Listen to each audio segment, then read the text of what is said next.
ಏನು ಶಾಂತಿ ಮಂತ್ರದ್ದು ಅದು ವಿಚಾರ ಸರಿಯಾಗಿಲ್ಲ, ಅದಕ್ಕೆ ಕೇಳ್ಕೊಂಡೆ.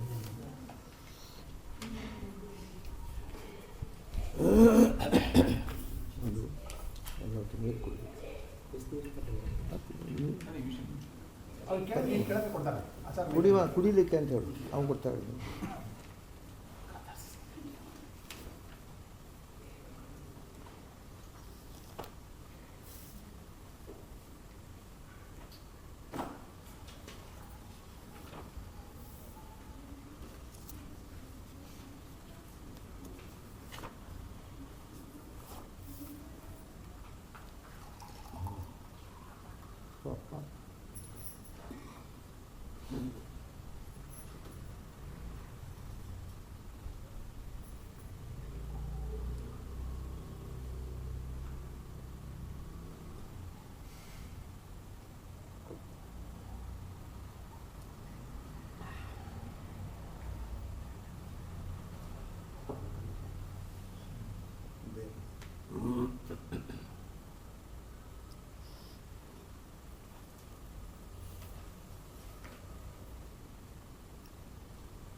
ಓಂ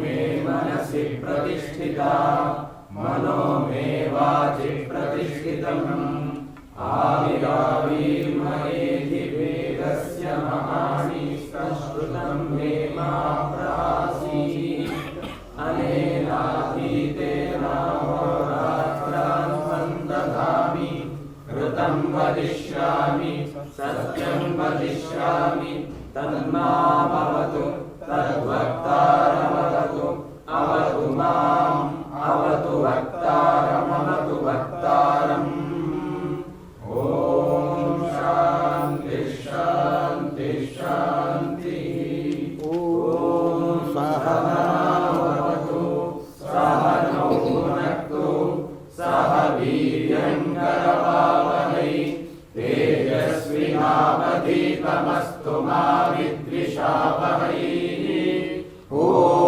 शान्ति शान्ति शान्तिः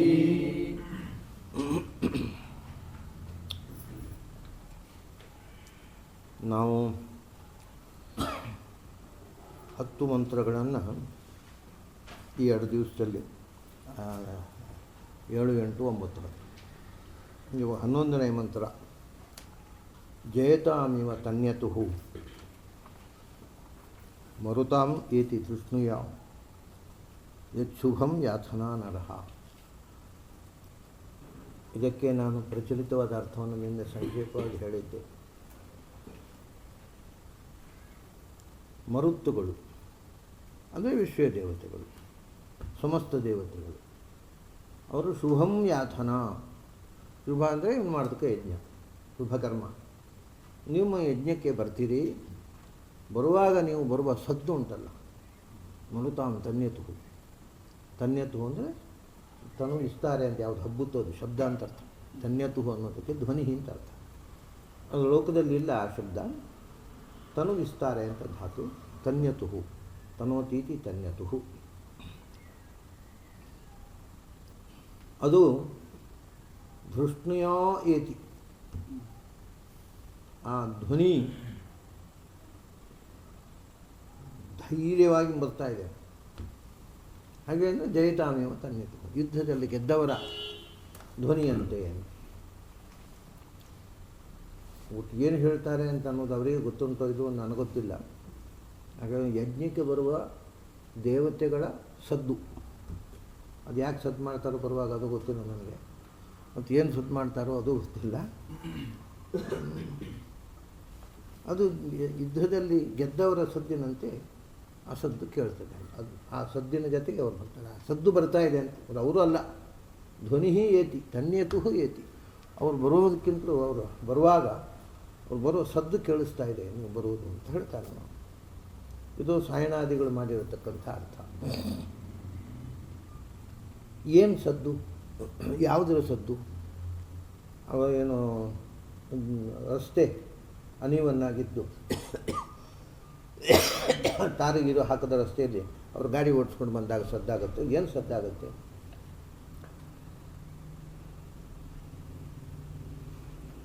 ಅದು ಅದು ಒಂದು ರೀತಿಯಿಂದ ಅಸಂಗತವಾದಂಥ ಅರ್ಥ. ಇದು ನಿಜವಾಗಿ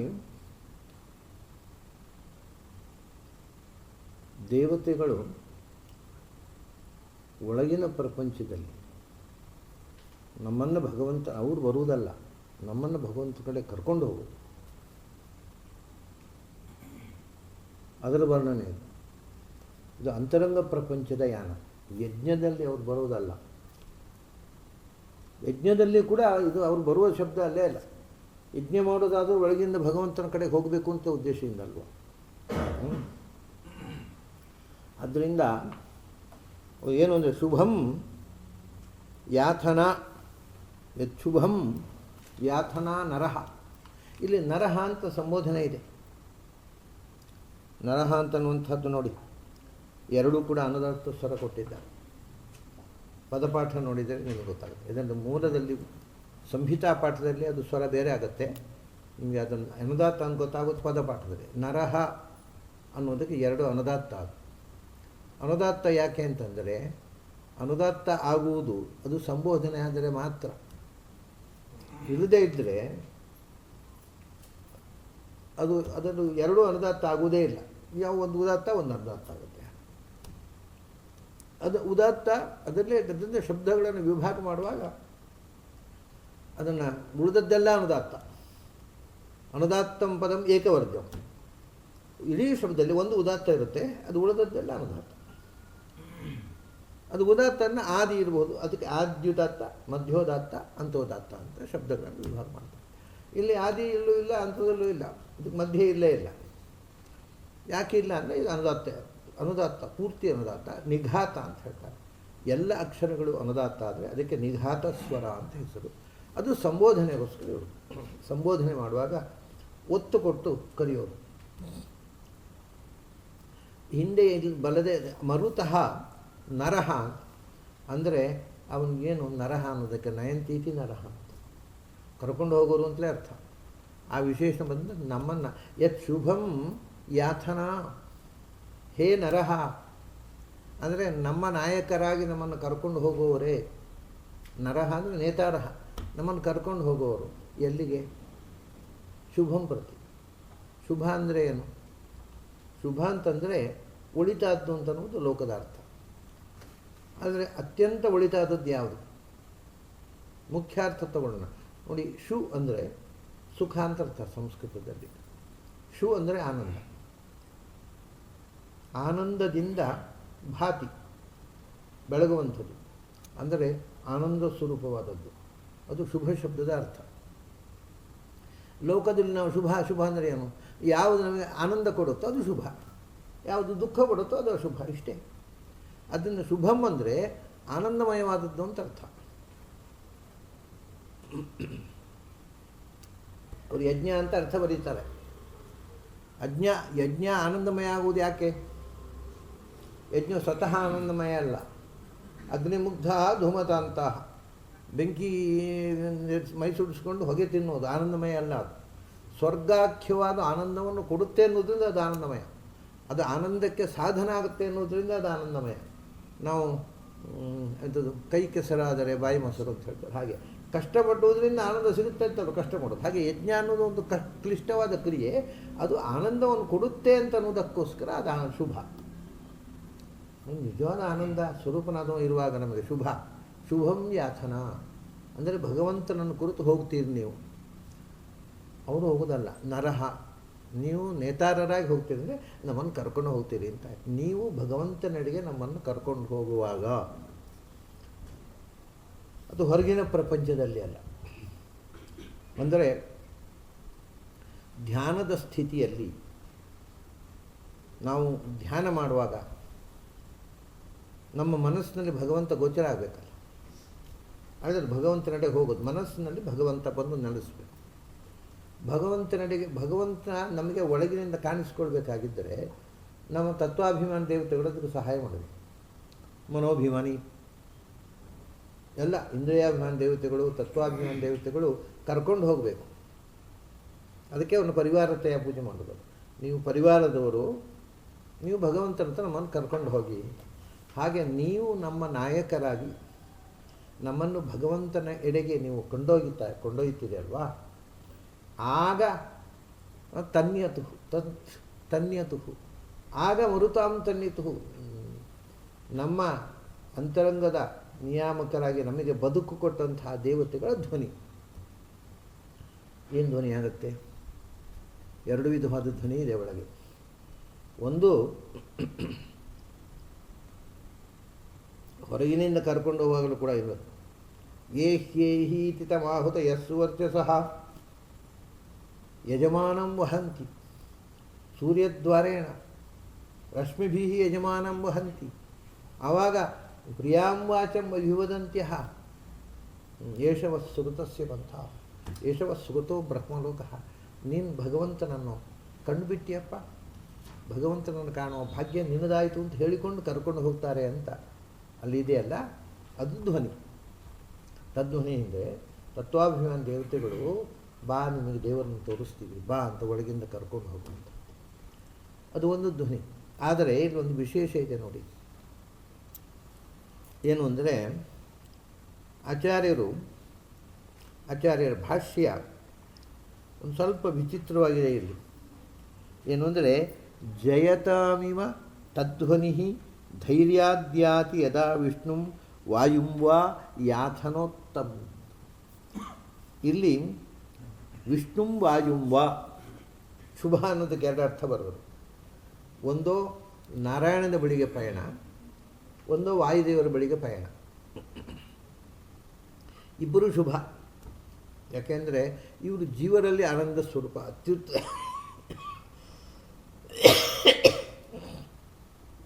ಜೀವರಲ್ಲಿ ಅತ್ಯುತ್ತಮ ಆನಂದ ಸ್ವರೂಪರು ವಾಯುದೇವರು. ಸರ್ವಾತ್ಮನ ಅತ್ಯುತ್ತಮ ಆನಂದ. ಅದನ್ನು ಶುಭ ಅಂತಂದರೆ ದೇವತೆಗಳು ಯಾಕೆ ವಾಯು ಅಂತ ಹೇಳಿದ್ರು ಅಂದರೆ ದೇವತೆಗಳು ನೇರ ತತ್ವಾಭಿಮಾನ ದೇವತೆಗಳು ನೇರ ನಮ್ಮನ್ನು ಭಗವಂತನ ಹತ್ರ ಕರ್ಕೊಂಡು ಹೋಗೋದಿಲ್ಲ. ಅವರು ವಾಯುದೇವರು ತಗೊಂಡು ಹೋಗ್ತಾರೆ. ಸೊ ನಾನು ಬ್ರಹ್ಮಗಮ ಐತಿ, ವಾಯುದೇವರು ಭಗವಂತನ ಹತ್ರ ಕರ್ಕೊಂಡು ಹೋಗ್ತಾರೆ. ಇದು ಹೊರಗಿನ ಮೋಕ್ಷದಲ್ಲಿ ಕೂಡ ನಡೆಯುವಂಥ ಸ್ಥಿತಿ, ಇದು ಒಳಗೆ ಕೂಡ ಆ ಸ್ಥಿತಿ. ಅವರು ಶುಭಂ ಯಾಥನ. ನೀವು ಮೊದಲು ವಾಯುದೇವರ ಹತ್ರ ಕರ್ಕೊಂಡು ಹೋಗ್ತೀರಿ. ಯಾಕೆಂದರೆ ಎಲ್ಲಿದ್ದಾರೆ ವಾಯುದೇವರು, ಎಲ್ಲಿದ್ದಾನೆ ವಿಷ್ಣು? ಹೃತ್ಕಮಲ ಮಧ್ಯದಲ್ಲಿ. ನಮ್ಮ ಜೀವದ ಜೊತೆಗೆ 3 ಮಂದಿ ಇದ್ದಾರೆ. ಒಂದು ಮನೋಭಿಮಾನಿಯಾದಂಥ ಉಳಿದ ಇಂದ್ರಿಯಾಭಿಮಾನಿಗಳು ಇದ್ದಾರೆ. ವಿಶೇಷವಾಗಿ ಯತ್ರ ಪ್ರಾಣ ಹರಿಸ್ತತ್ರ ಮನಸ್ತತ್ರ. ಪ್ರಾಣದೇವರು ಇದ್ದರೆ ಭಗವಂತ, ಮನೋಭಿಮಾನಿ ಮತ್ತು ಪ್ರಾಣದೇವರು ಇಷ್ಟು ಹೃದಯದ ಜೀವದ ಒಟ್ಟಿಗೆ ಇದ್ದಾರೆ. ಅಂದರೆ ಜೀವದ ಒಟ್ಟಿಗೆ ಇರತಕ್ಕಂಥ ಭಗವಂತನ ಹತ್ರ, ಅದು ಜೀವನ ಒಟ್ಟಿಗೆ ಇರುವ ಭಗವಂತನ ಹತ್ರ ಕರ್ಕೊಂಡು ಹೋಗೋದು. ಯಾಕೆಂದರೆ ಅದು ಅತ್ಯಂತ ಹತ್ತಿರವಾಗಿದೆ. ಅದರ ಸಾಧನೆ ಪೂರ್ಣ ಆಗೋ ತನಕ ಅದು ದೂರ ಆಗಿಬಿಟ್ಟಿದೆ. ಆ ಅತ್ಯಂತ ದೂರದಲ್ಲಿರತಕ್ಕಂಥ ವಸ್ತುವನ್ನು ಅತ್ಯಂತ ಹತ್ತಿರಕ್ಕೆ ತಂದು ತೋರಿಸುವಂಥದ್ದೇ ಒಳಗಿನ ಪಯಣ. ಆವಾಗ ಮೊದಲು ಒಳಗಿನಿಂದ ಪ್ರಾಣದೇವರಿದ್ದಾರೆ. ಜೀವಕಲಾಭಿಮಾನಿಯಾಗಿರ್ತಕ್ಕ ಪ್ರಾಣದೇವರಲ್ಲಿ ನಾರಾಯಣ. ಈ ಜೀವದ ಒಳಗೆ ಇರತಕ್ಕಂಥ ಹತ್ತಿರವೇ ಇರತಕ್ಕಂಥ ಈ ಸಂಗತಿ ನಮಗೆ ಎಲ್ಲಕ್ಕಿಂತ ಹೆಚ್ಚು ದೂರ ಆಗಿಬಿಟ್ಟಿದೆ. ಈಗ ಅತ್ಯಂತ ಹತ್ತಿರ ಅದು, ತದೇವ ಮಂತಿಕ ಅದು. ಆದರೆ ಸಾಧನೆಯಿಂದ ಒಳಗಿನ ಸತ್ಯವನ್ನು ಕಾಣುವ ತನಕ ಅದು ಅತ್ಯಂತ ದೂರ. ಆ ಅತ್ಯಂತ ದೂರದಲ್ಲಿರತಕ್ಕಂಥ ಶುಭವನ್ನು, ಆನಂದಮಯವಾದ ವಸ್ತುವನ್ನು ಕರ್ಕೊಂಡು ದೇವತೆಗಳು ನಮಗೆ ಮುಟ್ಟಿಸಲಿಕ್ಕೆ ಒಳಗಿಂದ ಕರ್ಕೊಂಡು ಹೋಗೋದು. ಮನೋಭಿಮಾನಿ ಭಗವಂತನ ಹತ್ರ ಕರ್ಕೊಂಡು ಹೋಗೋದು. ಮನೋಭಿಮಾನಿ ಮತ್ತು ಅವನ ಜೊತೆಗೆ ಸಮಸ್ತ ತತ್ವಾಭಿಮಾನಿ ದೇವತೆಗಳು. ಮೊದಲು ಅವರು ಕರ್ಕೊಂಡು ಹೋಗೋದು ವಾಯುದೇವರ ಹತ್ರ. ಅಂದರೆ ಹೀಗಿದೆ ಸಾಕ್ಷಾತ್ಕಾರದ ಕ್ರಮ. ಹೇಗೆ ಅಂದರೆ ಅಂತರಂಗದ ಸಾಕ್ಷಾತ್ಕಾರದ ಕ್ರಮ ಮೊದಲು ತತ್ವಾಭಿಮಾನಿ ದೇವತೆಗಳ ಸಾಕ್ಷಾತ್ಕಾರ. ಆ ದೇವತೆಗಳ ಸ್ಟೆಪ್ಸ್ ಉಂಟಲ್ವ, ಅದನ್ನು ಅಗ್ನಿಯಿಂದ ಹಿಡಿದು ಅಗ್ನಿರ್ವೈ ದೇವಾನಾಮ, ಆ ಒಂದೊಂದೇ ದೇವತೆಗಳ ಸಾಕ್ಷಾತ್ಕಾರಕ್ಕೆ ಅವರಿಂದ ಅದರ ಮೇಲಿನ ಮೆಟ್ಟಲು, ಅಲ್ಲಿಂದ ಅದರ ಮೇಲಿನ ಮೆಟ್ಟಲು, ಹೀಗೆ. ಹಾಗಾಗಿ ಎಲ್ಲ ತತ್ವಾಭಿಮಾನಿ ದೇವತೆಗಳ ಸಾಕ್ಷಾತ್ಕಾರ ಆದಾಗ ಅವರು ಮನೋಭಿಮಾನಿಯಾದ ಶಿವನ ಹತ್ರ ಕರ್ಕೊಂಡು ಹೋಗ್ತಾರೆ.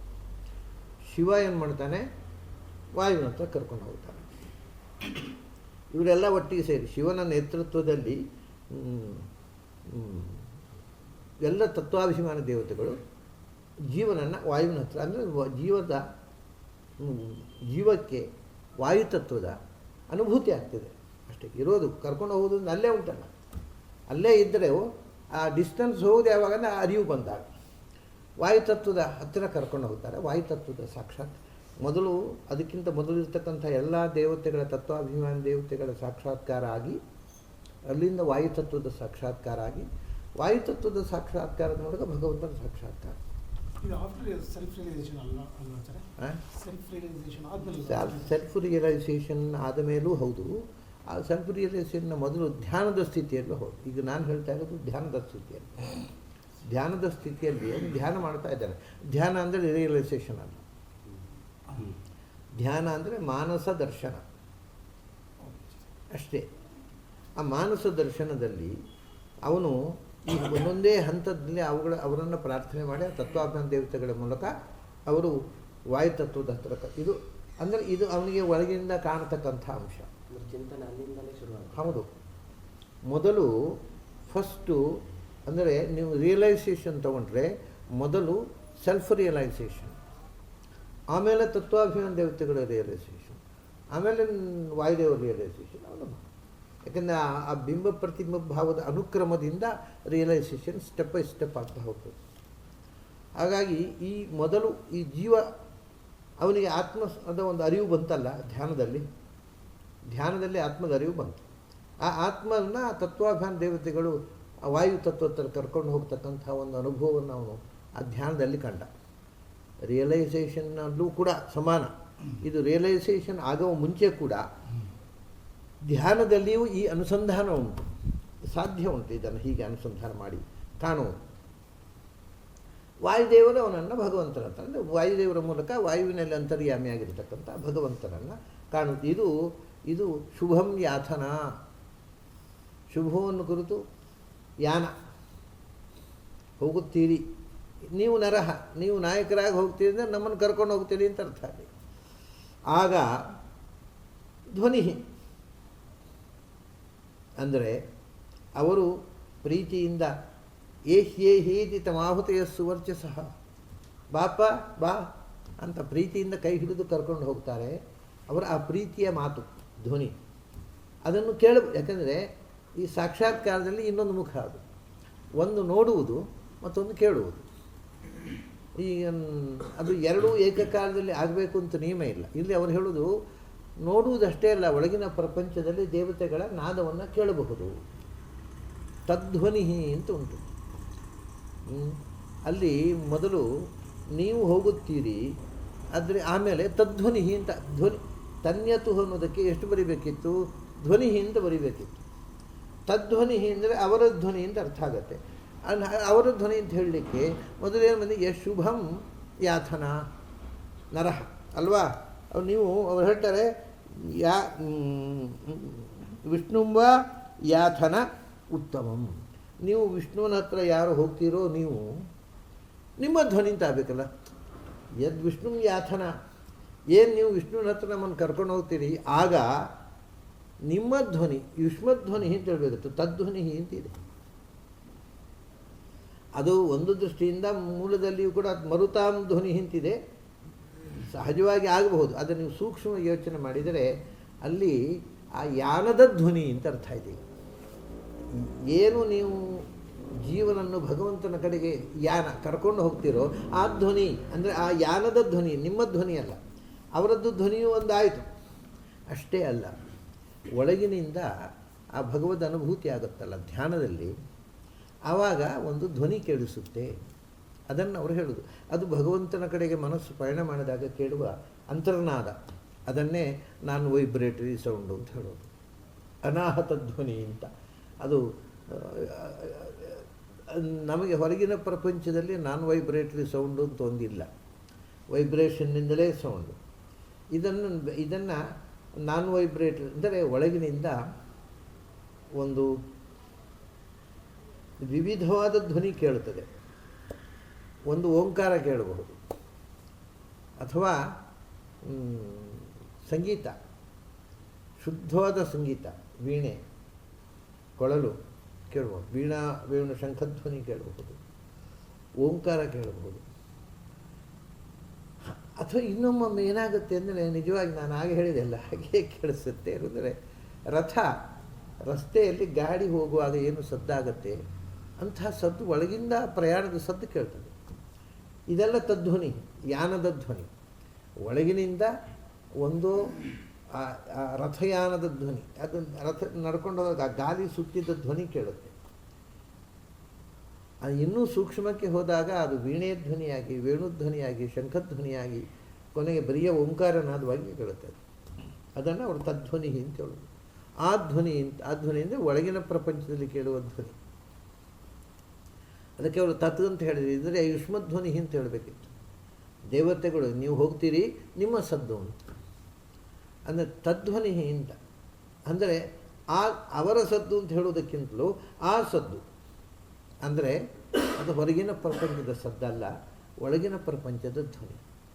ಆ ಅಪರೋಕ್ಷಾನುಭೂತಿ ಧ್ಯಾನದಲ್ಲಿ, ಅಪರೋಕ್ಷ ಸಾಕ್ಷಾತ್ಕಾರದಲ್ಲಿ ಅಲ್ಲ, ಧ್ಯಾನದಲ್ಲಿ ಅಪರೋಕ್ಷಾನುಭೂತಿ ಏನಾಗುತ್ತೆ ಆವಾಗ ಈ ನಾದಗಳು ಕೇಳಿಸ್ತವೆ. ಅದಕ್ಕೆ ಅವರು ತದ್ಧ್ವನಿ ಅಂತ ಹೇಳೋದು. ತನ್ಯತುಹು ತದ್ಧ್ವನಿ ಅಂತ. ಆ ನಾದ ಒಳಗಿನ ಅಂತರಂಗ ಪ್ರಪಂಚದಲ್ಲಿ ಕೇಳುವ ನಾದ ಯಾವಾಗ ಅದು ಶುಭಂ ಯಾಥನ, ಈ ಜೀವನನ್ನು ಆ ತತ್ವಾಭಿಮಾನ ದೇವತೆಗಳು ಪರಮ ಶುಭ ಸ್ವರೂಪನಾಗಿರ್ತಕ್ಕಂಥ ಭಗವಂತನ ಕಡೆಗೆ, ವಾಯುದೇವರ ಕಡೆಗೆ ಕರ್ಕೊಂಡು ಹೋಗುವಾಗ ಆ ಜೀವಕ್ಕೆ ಅಂಥ ನಾದ ಕೇಳಿಸುತ್ತೆ. ಅದಕ್ಕೆ ಶುಭಂ ಅನ್ನೋದಕ್ಕೆ ಅರ್ಥ ಬರೆದರು ಆಚಾರ್ಯರು. ಶುಭ ಅಂತಂದರೆ ಉತ್ತಮ ಅಂತ ಅರ್ಥ ಬರೆದರು ಅಷ್ಟೇ. ಯಾವುದು ಶ್ರೇಷ್ಠವೋ ಅದು ಶುಭ. ಜೀವನದಲ್ಲಿ ಶುಭ ಆಗುವುದು ಅಂದರೆ ಏನಂದರೆ ಶ್ರೇಷ್ಠವಾದಂಥದ್ದನ್ನು ಪಡೆಯುವುದಕ್ಕೆ ಶುಭ ಅಂತ. ಅದರಿಂದ ಆಚಾರ್ಯರು ಶುಭಂ ಅನ್ನೋದಕ್ಕೆ ಉತ್ತಮ ಅಂತ ಅರ್ಥ ಬರೆದರು. ಅದರಲ್ಲಿ ಉತ್ತಮ ಅನ್ನೋದಕ್ಕೆ ವಾಯಂ ವಿಷ್ಣುಂಬ ಅಂತ ಪದಕ್ಕೆ ಒಬ್ಬ ಜೀವೋತ್ತಮ, ಒಬ್ಬನು ಸರ್ವೋತ್ತಮ. ಅದನ್ನು ಶುಭಂ ಅನ್ನೋದಕ್ಕೆ ವಾಯಂ ವಿಷ್ಣುಂಬ ಅಂತ. ಯಾವಾಗ ವಾಯುವನ್ನು ವಿಷ್ಣುವನ್ನು ಈ ಜೀವ ಆ ದೇವತೆಗಳ ಜೊತೆಗೆ ಹೋಗಿ ನೋಡುವಂಥ ಧ್ಯಾನದ ಸ್ಥಿತಿಯಲ್ಲಿರ್ತಾನೆ, ಆವಾಗ ಜಯತಾಮ್ಯು ಧೈರ್ಯಾತ್ ಯಾತಿ. ಅದನ್ನು ಅದೇನು ಅಂದರೆ ಆ ಯಾನ ಧೃಷ್ಣು ಯಾ ಅಂತಿದೆ. ಧೃಷ್ಣು ಅಂದರೆ ಧೀರ ಅಂತ ಅರ್ಥ, ಪ್ರಗಲ್ಭ. ಧೃಷ್ಣು ಅಂದರೆ ಅದರ ತೃತೀಯ ವಿಭಕ್ತಿಗೆ ಯಾ ಅನ್ನುವ ಪ್ರತ್ಯಯ ಬಂದಿದೆ. ಅದು ಯಾ ಅಂದರೆ ತೃತೀಯ ವಿಭಕ್ತಿಯ ರೂಪಲ್ಲ. ಈಗ ಏನು ಗೌರ್ಯ, ಕೀರ್ತ್ಯ, ರಮಯ ಅಂತಿದ್ದ ಹಾಗೆ ಯಾ ಅನ್ನೋದು ತೃತೀಯ ವಿಭಕ್ತಿ ರೂಪ ಅಲ್ಲ. ಧೃಷ್ಣು ಅನ್ನೋದು ಧೃಷ್ಣುಯಾ ಅಂತ ಆಗೋದಿಲ್ಲ, ಧೃಷ್ಣುನ ಅಂತ ಆಗುತ್ತೆ. ತೃತೀಯಾರ್ಥೆ ಸುಪಾಂಸುಲು ಪೂರ್ವ ಸವರ್ಣಾಖ್ಯಾಯ ಜಾಲಹ ಅಂತ ಯಾಜ್ ಆಲಹ ಯಾಚ್ ಪ್ರತ್ಯಯ ಇದೆ. ಯಾಚ್ ಪ್ರತ್ಯಯ ತೃತೀಯದಲ್ಲಿ. ಆವಾಗ ಧೃಷ್ಣುಯ ಅಂದರೆ ಧೃಷ್ಣು ಅಂದರೆ ಅದನ್ನು ನೀವು ಭಾವಪ್ರಧಾನ ನಿರ್ದೇಶ. ಧೃಷ್ಣತ್ವೇನ ಅಂತ ಧೈರ್ಯವಾಗಿ, ಧೈರ್ಯವಾದ ಪಯಣ ಅದು. ಆ ನಾದದ ಶ್ರವಣವೂ ಕೂಡ ಧೈರ್ಯ ಕೊಡುತ್ತೆ ಅಂತ. ಅಲ್ಲಿ ಧೈರ್ಯ, ಆ ಪಯಣದಲ್ಲಿ ಕೂಡ ಒಂದು ನಿರ್ಭಯತ್ವ, ಅತಂತ್ರತೆ ಇಲ್ಲ. ಯಾಕೆಂದರೆ ಆ ಒಳಗಿನ ಪಯಣದಲ್ಲಿ ಕೆಲವೊಮ್ಮೆ ಏನಾಗುತ್ತೆ ಅಂತಂದರೆ ದಾರಿ ತಪ್ಪಿ ಹೋಗುತ್ತೆ. ದಾರಿ ತಪ್ಪಿ ಈಗ ಕಂಗಾಲಾಗುವ ಸ್ಥಿತಿ ಉಂಟು ಒಳಗಿನ ಪ್ರಯಾಣದಲ್ಲಿ. ಅದು ದೇಹದಿಂದ ಹೊರಕ್ಕೂ ಹೋಗಬಹುದು. ಆತ್ಮ ಪರಕಾಯ ಪ್ರವೇಶ ಅಂತ ಹೇಳ್ತಾರೆ ಹಾಗೆ. ಆದರೆ ದೇಹದಿಂದ ಹೊರಕ್ಕೆ ಹೋಗಿ ಮತ್ತೆ ದೇಹಕ್ಕೆ ಪ್ರವೇಶ ಮಾಡಲಿಕ್ಕೆ ದಾರಿಯೇ ಸಿಗೋದಿಲ್ಲ. ಅವಾಗ ಕಂಗಾಲಾಗಿಬಿಡುತ್ತೆ ಆ ಜೀವ. ಇನ್ನೇನು ನನಗೆ ಆ ದೇಹ ಪ್ರವೇಶ ಮಾಡಲಿಕ್ಕೆ ಉಂಟೋ ಇಲ್ವೋ, ಅದು ಸಿಗುತ್ತೋ ಇಲ್ವೋ ಅಂತ. ಅವನಿಗೆ ಮತ್ತೆ ದೇಹ ಪ್ರವೇಶ ಮಾಡತಕ್ಕಂಥ ಯೋಗ ಇದ್ದರೆ ಆವಾಗ ಅವನಿಗೆ ಯೋಗ ಇದೆ ಆ ದೇಹದ ಮೂಲಕ ಬದುಕುವಂಥದ್ದು. ಆದರೆ ಆ ದೇಹ ಸಿಗ್ತಾ ಇಲ್ಲ. ಅದು ಸ್ವಪ್ನದಲ್ಲಿ ಅರ್ಜುನನನ್ನು ಹೇಗೆ ಭಗವಂತ ಕರ್ಕೊಂಡು ಹೋದ ಹಾಗೆಯೇ ದೇಹದಿಂದ ಹೊರಗೆ ಬಹಿಷ್ಕುಲಾಯಾತ್ ಅಂತ ಉಪನಿಷತ್ನಲ್ಲಿ ಹೇಳಿದ್ದಾರೆ. ಕನಸಿನಲ್ಲಿ ಕೂಡ ಒಮ್ಮೊಮ್ಮೆ ಧ್ಯಾನದಲ್ಲಿ ಭಗವಂತ ಆ ಜೀವನ ಹೊರಕ್ಕೆ ಕರ್ಕೊಂಡು ಹೋಗುವಂಥದ್ದು. ಆ ಹೊರಕ್ಕೆ ಹೋದರೆ, ಸ್ವಪ್ನದಲ್ಲಿ ಹೋದರೆ ಒಳಕ್ಕೆ ಬರ್ತದೆ, ಅದೇನು ದೊಡ್ಡ ಸಮಸ್ಯೆ ಇಲ್ಲ. ಭಗವಂತ ಕರ್ಕೊಂಡು ಹೋದರೆ ಸಮಸ್ಯೆ ಇಲ್ಲ. ಇವನು ಸ್ವಪ್ರಯತ್ನದಿಂದ ದೇಹದಿಂದ ನಿರ್ಗಮನ ಮಾಡಲಿಕ್ಕೆ ಬರ್ತದೆ ಸಾಧನೆಯಿಂದ. ಆದರೆ ಹೋಗ್ಲಿಕ್ಕೆ ಬರ್ತದೆ, ವಾಪಸ್ ಬರಲಿಕ್ಕೆ ಸಿಗುತ್ತದೆ. ಆಗ ಕಂಗಾಲಾಗಿಬಿಡ್ತಾನೆ ಜೀವ. ನನಗೆ ಮತ್ತೆ ಈ ದೇಹ ಪ್ರವೇಶ ಮಾಡೋ ಯೋಗ ಉಂಟೋ ಇಲ್ಲೋ, ನನ್ನ ಕಥೆ ಮುಗೀತೇನೋ ಅಂತ ಯೋಚನೆ ಮಾಡ್ತಾನೆ. ಆಗ ನಿಜವಾಗಿ ಅವನ ಕಥೆ ಮುಗಿದಿದ್ದರೆ ಮುಗೀತದೆ, ಎರಡನೇ ಪ್ರವೇಶ ಆಗಲಿಕ್ಕೆ ಆಗೋದಿಲ್ಲ. ಅವನಿಗೆ ಮತ್ತೆ ಆ ದೇಹದಲ್ಲಿ ವಾಸ ಮಾಡತಕ್ಕಂಥ ಯೋಗ ಇದ್ದರೆ ಅವನಿಗೆ ಅಲ್ಲಿ ಒಂದು ದರ್ಶನ ಆಗುತ್ತೆ. ಒಂದು ಶಕ್ತಿ, ಸಾಮಾನ್ಯವಾಗಿ ಸ್ತ್ರೀ ರೂಪ, ಅವನಿಗೆ ಮಾತೃಶಕ್ತಿ. ಅವನೊಂದು ಹೆಂಗಸ್ಸು ಬಂದು ನನಗೆ ಸಿಗಲಿಲ್ಲ ಅನ್ನೋ ನಿನ್ನ ಜಾಗ ಬಾ, ನಾನು ಕರ್ಕೊಂಡು ಹೋಗ್ತೇನೆ ಅಂತ ಆ ದೇಹಕ್ಕೆ ಕೊಂಡೋಗಿ ಬಿಟ್ಕೊಡ್ತೇನೆ.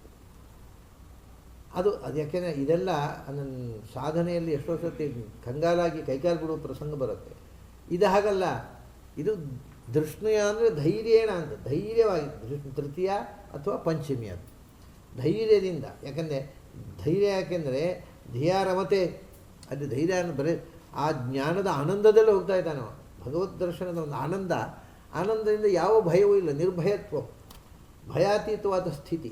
ಭಗವಂತನನ್ನು ಸೇರುವುದು ಭಯಾತೀತವಾದ ಸ್ಥಿತಿ. ಅಲ್ಲಿ ಧ್ಯಾನದಲ್ಲಿ ಭಗವಂತನನ್ನು ಸೇರುವುದು ಭಯಾತೀತವಾದ ಸ್ಥಿತಿ. ಆವಾಗ ಯಾವ ಭಯವೂ ಕಾಣೋದಿಲ್ಲ. ಧೈರ್ಯಾತ್ ಯಾತಿ, ಆವಾಗ ಧ್ವನಿ ಕೇಳ್ತದೆ. ಹೇಗೆ ಅಂದರೆ ಜಯತಾಮಿವ, ಗೆದ್ದವರು ಸಂಭ್ರಮದಿಂದ ವಾದ್ಯ ಬಾರಿಸಿ ಕುಣಿತಾರೆ. ಜಯತಾಮಿವ ಧ್ವನಿ ಹಿಂದೆ ಯುದ್ಧದಲ್ಲಿ ಗೆದ್ದವರು ಏನು ಮಾಡ್ತಾರೆ? ನಾನಾ ವಿಧವಾದ ವಾದ್ಯ ಬಾರಿಸಿ ಕುಣಿದು ಸಂತೋಷದಿಂದ ಹಾಡ್ತಾರೆ. ಆ ರೀತಿ ಒಳಗಿನಿಂದ ಮಧುರವಾದ ನಾದ, ಸಂಗೀತ ಧ್ವನಿ ಕೇಳ್ತದೆ. ಬಹಳ ವಿಚಿತ್ರ. ಅದನ್ನ ಭಗವಂತನನ್ನು ಒಲಿಸುವುದಕ್ಕೆ ಅದಕ್ಕೋಸ್ಕರವೇನು ವೇದಾನಾಂ ಸಾಮವೇದೋಸ್ಮಿ ಅಂತ. ನಾವು ಎಷ್ಟು ನಮ್ಮ ಶುದ್ಧ ನಾದ ಎಷ್ಟು ಪರಿಶುದ್ಧವಾಯಿತೋ, ಶ್ರುತಿಬದ್ಧವಾಯಿತೋ, ಅಷ್ಟು ಭಗವಂತನಿಗೆ ಖುಷಿ. ಅದು ಅಪಶ್ರುತಿ ಬಂದ ಕೂಡಲೇ ಭಗವಂತ ದೂರನೆ ವೀಣಾವಾದನ ತತ್ವಜ್ಞ ಪರಂ ಬ್ರಹ್ಮಾಧಿಗಚ್ಚತಿ. ಭಗವಂತನನ್ನು ನೋಡಬೇಕಾದ್ರೆ ಏನು ಮಾಡಬೇಕು ಅಂದರೆ ವೀಣೆ ಬಾರಿಸ್ರಿ ಕಲಿ ಅಂತಾರೆ ಋಷಿಗಳು. ಅಂದರೆ ವೀಣಾವಾದನದಲ್ಲಿ ಏಕಾಗ್ರತೆ ಬರ್ತದೆ ಮತ್ತು ಆ ಶ್ರುತಿ ಶುದ್ಧಿ ಬರ್ತದೆ. ಅದು ಭಗವಂತನ ಕಡೆ ಹೋಗಲಿಕ್ಕೆ ನಮಗೆ ಏಕಾಗ್ರತೆಯಿಂದ ಶುದ್ಧವಾದ ಶ್ರುತಿ, ಮನಸ್ಸು ಟ್ಯೂನಿಂಗ್. ಶ್ರುತಿ ಅಂದರೆ ಮನಸ್ಸು ಭಗವಂತನ ಜೊತೆಗೆ ಟ್ಯೂನ್ ಆಗುವುದು ಕೂಡ ಶ್ರುತಿ. ಅದಕ್ಕೆ ಈ ಶುದ್ಧವಾದ ನಾದ ಸಹಕಾರ ಮಾಡ್ತದೆ. ಅದರಿಂದ ಭಗವಂತನೆಡೆಗೆ ಹೋಗುವಾಗ ಅಂತರಂಗದ ದರ್ಶನದಲ್ಲಿ ನಮಗೆ ಮೊದಲು ಕೇಳೋದೇ ಅತ್ಯಂತ ಮಧುರವಾದಂಥ ಸಂಗೀತ. ಅದು ವೀಣೆಯ ಅಥವಾ ಕೊಳಲಿನ ಧ್ವನಿಯಂತೆ ಇರುತ್ತೆ. ಇಲ್ಲಾಂದರೆ ರಥದ ನಡೆಯಂತೆ, ಅಂದರೆ ಸುಂದರವಾದ ಮೃದಂಗ ಧ್ವನಿ. ಅದು ರಥ ಹೋಗುವಾಗ ಏನು ಧಡ ಧಡ ಧಡ ಧಡ ಅಂತ ಹೋಗುತ್ತೆ. ಅದೊಂದು ಅದರಲ್ಲಿ ಆ ನಾದದಲ್ಲಿ ಒಂದು ರಿದಮ್ ಇರ್ತದೆ. ಹಾಗೆ ಇದನ್ನು ಏನಂದರೆ ಇದರಲ್ಲಿ ಒಂದು ನಮ್ಮಲ್ಲಿ ಯಾವಾಗಲೂ ನಾದಕ್ಕೆ ಮನಸ್ಸು ಕುಣಿಬೇಕಾಗಿದ್ದರೆ ಅದಕ್ಕೊಂದು ರಿದಮ್ ಇರ್ತದೆ. ಈ ಶಿವತಾಂಡವ ಸ್ತೋತ್ರ ಉಂಟು ಮಾಡಿ, ಜಟಾ ತಟಾ ಸಂಭ್ರಮ ಭ್ರಮನ್ ನಿಲಿಂಪ ಮಾಧುರಿ ವಿಲೋಲ ವೀಚಿ ವಲ್ಲರಿ ವಿರಾಜಮಾನ ಮೂರ್ಧನಿ ಧಗ ಧಗ ಧಗ ಜ್ವಲ ಲಲಾಟ ಪಟ್ಟ ಪಾವಕೆ ಕಿಶೋರ ಚಂದ್ರಶೇಖರೇ ರತಿ ಪ್ರತಿಕ್ಷಣಂ. ಇದನ್ನು ಶಾಂತಾರಾಮ್ ಇದನ್ನು ಉಪಯೋಗಿಸ್ಕೊಂಡು ಅವನು ಒಂದು ನೃತ್ಯಕ್ಕೆ ಉಪಯೋಗಿಸ್ಕೊಂಡಾಗ ಅದನ್ನು ತಮಾಷೆ ಏನು ಅಂದರೆ, ಈ ಹಾಡನ್ನು ಬಿಟ್ಟು ಈ ಹಾಡನ್ನು ಉಪಯೋಗಿಸ್ತಾನೆ. ಯಾಕೆಂದರೆ ಮನಸ್ಸು ಏಕಾಗ್ರತೆಗೆ ಹೋಗುವುದಿಲ್ಲ ಡ್ಯಾನ್ಸ್ ಮಾಡುವವಳಿಗೆ. ಯಾಕೆಂದರೆ ಅವಳ ಒಟ್ಟಿಗೆ ಡ್ಯಾನ್ಸ್ ಮಾಡೋ ಹುಡುಗನನ್ನು ಪ್ರೀತಿಸ್ತಾ ಇರ್ತಾಳೆ. ಅದರಿಂದ ಹಾಡ್ತಾ ಆ ಹುಡುಗನ ಮೇಲೆ ಮನಸ್ಸು ಹೋಗ್ತದೆ, ಹೆಜ್ಜೆ ತಪ್ಪುತ್ತೆ ಅವಳು. ಅವಳ ಹೆಸರು ರಾಧಾ ಅಂತ ತಕ್ಷಣ ರಾಧಾ ರಾಧಾ ರಾಧಾ ಅಂತ ಟ್ಯೂನ್ ಕೊಡ್ತಾನೆ, ತಕ್ಷಣ ಅವಳು ಬರ್ತಾಳೆ. ಆದರೆ ಆ ಸಂಗೀತ ಲಯಬದ್ಧವಾದಾಗ ಮನಸ್ಸು ಬಹಳ ಬೇಗ ಏಕಾಗ್ರತೆಗೆ ಹೋಗುತ್ತೆ. ಅದನ್ನು ಅವರು ತದ್ಧ್ವನಿ ಅಂತ ಹೇಳೋದು. ಆ ಒಳಗಿನ ಧ್ವನಿ, ಅಂತರಂಗದ ಧ್ವನಿ, ಅದು ಶ್ರುತಿಬದ್ಧವಾಗಿದೆ, ಲಯಬದ್ಧವಾಗಿದೆ. ಅಂಥ ಧ್ವನಿ ಭಗವಂತನ ಬಳಿಗೆ ಹೋಗುವಾಗ ಜೀವ ಆ ಧ್ಯಾನದಲ್ಲಿ ಮತ್ತು ಸಾಕ್ಷಾತ್ಕಾರದಲ್ಲಿ, ಮತ್ತು ನಿಜವಾಗಿ ಮೋಕ್ಷಕ್ಕೆ ಹೋಗುವಾಗ ಕೂಡ ಎಲ್ಲ ಸಂದರ್ಭದಲ್ಲಿಯೂ ಅದು ಜಯಘೋಷ. ಯಾಕೆಂದರೆ ಸಂಸಾರವನ್ನು ಗೆದ್ದ, ಇನ್ನು ಭಯ ಇಲ್ಲ ಸಂಸಾರದ್ದು ಅನ್ನುವಂಥ ಶತ್ರುವನ್ನು ಗೆದ್ದ ವೀರರು ಹೇಗೆ ಸಂತೋಷದಿಂದ ಹಾಡಿ ಕುಣಿದಾಡ್ತಾರೆ ಅಂಥ ಮಧುರವಾದ ಸಂಗೀತ ಒಳಗಿಂದ ಕೇಳಿಸುತ್ತೆ. ಇದು ಈ ಮಂತ್ರದ ಅರ್ಥ. ಅದನ್ನು ಬಿಟ್ಟು ನೀವು ಏನೋ ಯಜ್ಞಕ್ಕೆ ದೇವತೆಗಳು ಬರ್ತಾರೆ, ಬರುವಾಗ ಅವ್ರ ರಥ ಎಲ್ಲ ಏನೋ ಧಡ ಸದ್ದು ಮಾಡ್ಕೊಂಡು ಬರುತ್ತೆ ಅಂತ ಹೇಳಿ ಅರ್ಥ ಮಾಡಿದರೆ ನನಗೆ ಗೊತ್ತಿಲ್ಲ, ನನಗೆ ಆ ಅರ್ಥ ಹೊಳೆಯೋದಿಲ್ಲ. ಅದರಲ್ಲಿ ನಿಮಗೆ ಯಾವ ಅರ್ಥ ಹೊಳೆಯುತ್ತೋ ಅದು ಇಟ್ಕೊಳ್ಳಿ. ಇದು ಯಾಕೆಂದರೆ ನಾವು ಮೂಲಭೂತವಾಗಿ ಆಚಾರ್ಯರ ಉದ್ದೇಶವೇ ಅದು. ವೇದದ ಮಂತ್ರಗಳಲ್ಲಿ ನಾವು ಮೊದಲು ಅಂತರಂಗ ಪ್ರವೇಶ ಮಾಡಬೇಕು. ಆ ಅಂತರಂಗದಲ್ಲಿ ಇದೆಲ್ಲವೂ ಋಷಿಗಳ ಧ್ಯಾನದಲ್ಲಿ ಕಂಡ ಮಂತ್ರಗಳಲ್ವ, ಇದು ಅಂತರಂಗ ದರ್ಶನ ಅಲ್ವ. ಇದು ಅವರು ಧ್ಯಾನದಲ್ಲಿ ಕೂತಾಗ ಅವರು ಈ ಯಜ್ಞ ಪ್ರಕ್ರಿಯೆ ಪ್ರೊಸೆಸ್ ಏನೂ ಇಲ್ಲ, ಆವಾಗ ಒಳಗಿನ ಯಜ್ಞ ಮಾತ್ರ ಇರೋದು. ಆ ಸ್ಥಿತಿಯಲ್ಲಿ ಅದನ್ನು ಕಂಡದ್ದು. ಮತ್ತು ನಾವು ಈಗ ಅಂತರಂಗ ಪ್ರಪಂಚ ಅಲ್ಲದೇ ಇದ್ದರೂ ಆ ಅಂತರಂಗ ಪ್ರಪಂಚದ ಧ್ಯಾನದಲ್ಲಿ ಹೇಗೆ ಕಂಡು ಅನ್ನುವ ಸ್ಥಿತಿಯನ್ನೇ ನಾವು ಚಿಂತನೆ ಮಾಡ್ತಾ ಇರೋದು. ನಾವು ಯಜ್ಞದ ಬಗ್ಗೆ ಯೋಚನೆ ಮಾಡ್ತಾ ಇಲ್ಲ, ಹೋಮದ ಬಗ್ಗೆ ನಾವು ಯೋಚನೆ ಮಾಡ್ತಾ ಇಲ್ಲ. ಹಾಗಾಗಿ ಹೋಮದ ಒಂದು ಪ್ರೋಸೆಸ್ಸನ್ನು ಬಿಟ್ಟು ಇದಕ್ಕೆ ಬೇರೆ ಒಂದು ಮುಖ ಇದೆ. ಯಾಕೆಂದರೆ ಎಲ್ಲ ಕಡೆ ಹೇಳಿದ ಸೋಮ ಅಂತಂದರೆ ಸೋಮಯಾಗ ಅಲ್ಲ, ಭಕ್ತಿಪೂರ್ಣವಾದ ಮನಸ್ಸು. ಹಾಗಾಗಿ ಇದು ಮಾನಸ ಪ್ರಪಂಚದ ಯಜ್ಞ. ಮಾನಸ ಪ್ರಪಂಚದ ಯಜ್ಞದಲ್ಲಿ ಕೇಳುವ ಧ್ವನಿ ಅದು ಮಾನಸ ಧ್ವನಿ ಹೊರತು ಹೊರಗಿನ ಪ್ರಪಂಚದ ಧ್ವನಿ ಅಲ್ಲ. ಇದು ಅದಕ್ಕೆ ಅದನ್ನು ಎಷ್ಟು ನಿಮಗೆ ಕಮ್ಯುನಿಕೇಟ್ ಮಾಡಲಿಕ್ಕಾಗತ್ತೆ ನನಗೆ ಗೊತ್ತಿಲ್ಲ ಅಂತ ನಿನ್ನೆ ಹೇಳಿದೆ ನಾನು. ಅದು ಅನುಭವಿಸಬೇಕಾದ್ದು ಹೊರತು ಶಬ್ದದಿಂದ ಹೇಳಲಿಕ್ಕೆ ಆಗುವಂಥ ವಿಷಯಗಳಲ್ಲ. ನೀವು ಅನುಭವಿಸಿ ಅಷ್ಟೇ, ಅನುಭವಿಸಬೇಕು ಆ ನಾದವನ್ನು.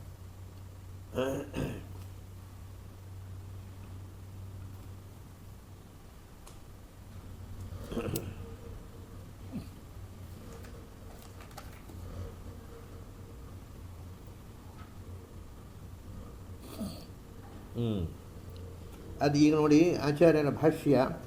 ಈಗ ನಾನು ಹೇಳಿದ ಹಿನ್ನೆಲೆಯಲ್ಲಿ ನೋಡಿ, ಜಯತಾಮಿವ ತದ್ಧ್ವನಿ ಅಂದರೆ ಯಾನದ ಅಥವಾ ಜಯಧ್ವಾನ, ವಿಜಯದ ಧ್ವನಿ. ತತ್ ಅಂದರೆ ಆ ಹೋಗುವವರ ಧ್ವನಿ ಅಲ್ಲ, ವಿಜಯದ ಧ್ವನಿ. ಜಯತಾಮಿವ ತದ್ಧ್ವನಿ ಧೈರ್ಯಾತ್. ಅದು ಆವಾಗ ಆ ಒಂದು ಆನಂದ, ನಿರ್ಭಯವಾದ ಆನಂದ ಅದು. ಯಾತಿ ಯಾವಾಗ ಯಾತಿ ಯದಾ ವಿಷ್ಣುಂ ವಾಯುಂ ವಾ ಯಾಥನ, ಅದು ಅಂಥ ಧ್ವನಿ ಯಾತಿ, ನಮ್ಮ ಜೊತೆಗೆ ಆ ಧ್ವನಿ ಕೇಳಿಸ್ತದೆ. ಯಾವಾಗ ಅಂದರೆ ಯದಾ ವಿಷ್ಣುಂ ವಾ ವಾಯುಂ ವಾ ಯಾಥನ, ನೀವು ವಿಷ್ಣುವನ್ನು ಅಥವಾ ವಾಯುವನ್ನು ಕುರಿತು ನೀವು ಹೋದಾಗ ಅಂತ. ಅಂದರೆ ನೀವು ಹೋಗೋದು ಅಂದರೆ ನಮ್ಮನ್ನು ಕರ್ಕೊಂಡು ಹೋದಾಗ, ಯಾಕೆ ಅದಕ್ಕೆ ನರಹ ಅಂತ. ಈ ವಿಷ್ಣುಂ ವಾ ವಾಯುಂ ವಾ ಅಂತ ಎಲ್ಲಿದೆ ಅಂತ ಅನ್ನೋದಕ್ಕೆ ಬರೆದ್ರು ಉತ್ತಮಂ ಶುಭಂ ಅನ್ನೋದು ಶಬ್ದ ಇದೆ ಅಲ್ಲಿ. ಯಾವುದು ಶ್ರೇಷ್ಠವೋ ಅದು ಶುಭ. ಜೀವರಲ್ಲಿ ಶ್ರೇಷ್ಠ ವಾಯು, ದೇವತೆಗಳಲ್ಲಿ ಶ್ರೇಷ್ಠ ನಾರಾಯಣ. ಆದ್ದರಿಂದ ವಿಷ್ಣು ಮತ್ತು ವಾಯು ಶುಭ ಶಬ್ದದ ಅರ್ಥ. ಅಂದರೆ ಆರಂಭದ ಹಂತದಲ್ಲಿ ಇವನು ಹೊರಗಿನ ಸಂಗೀತನೂ ಸಹಾಯಕ ಆಗುತ್ತೆ ಖಂಡಿತ. ಅದಕ್ಕೋಸ್ಕರವೇ ಹಾಡಿ ಕುಣಿಯೋದು. ಹಿಂದಿನವರೆಲ್ಲ ಭಗವಂತನನ್ನು ಹಾಡಿ ನಲಿದಾಡಿದರು.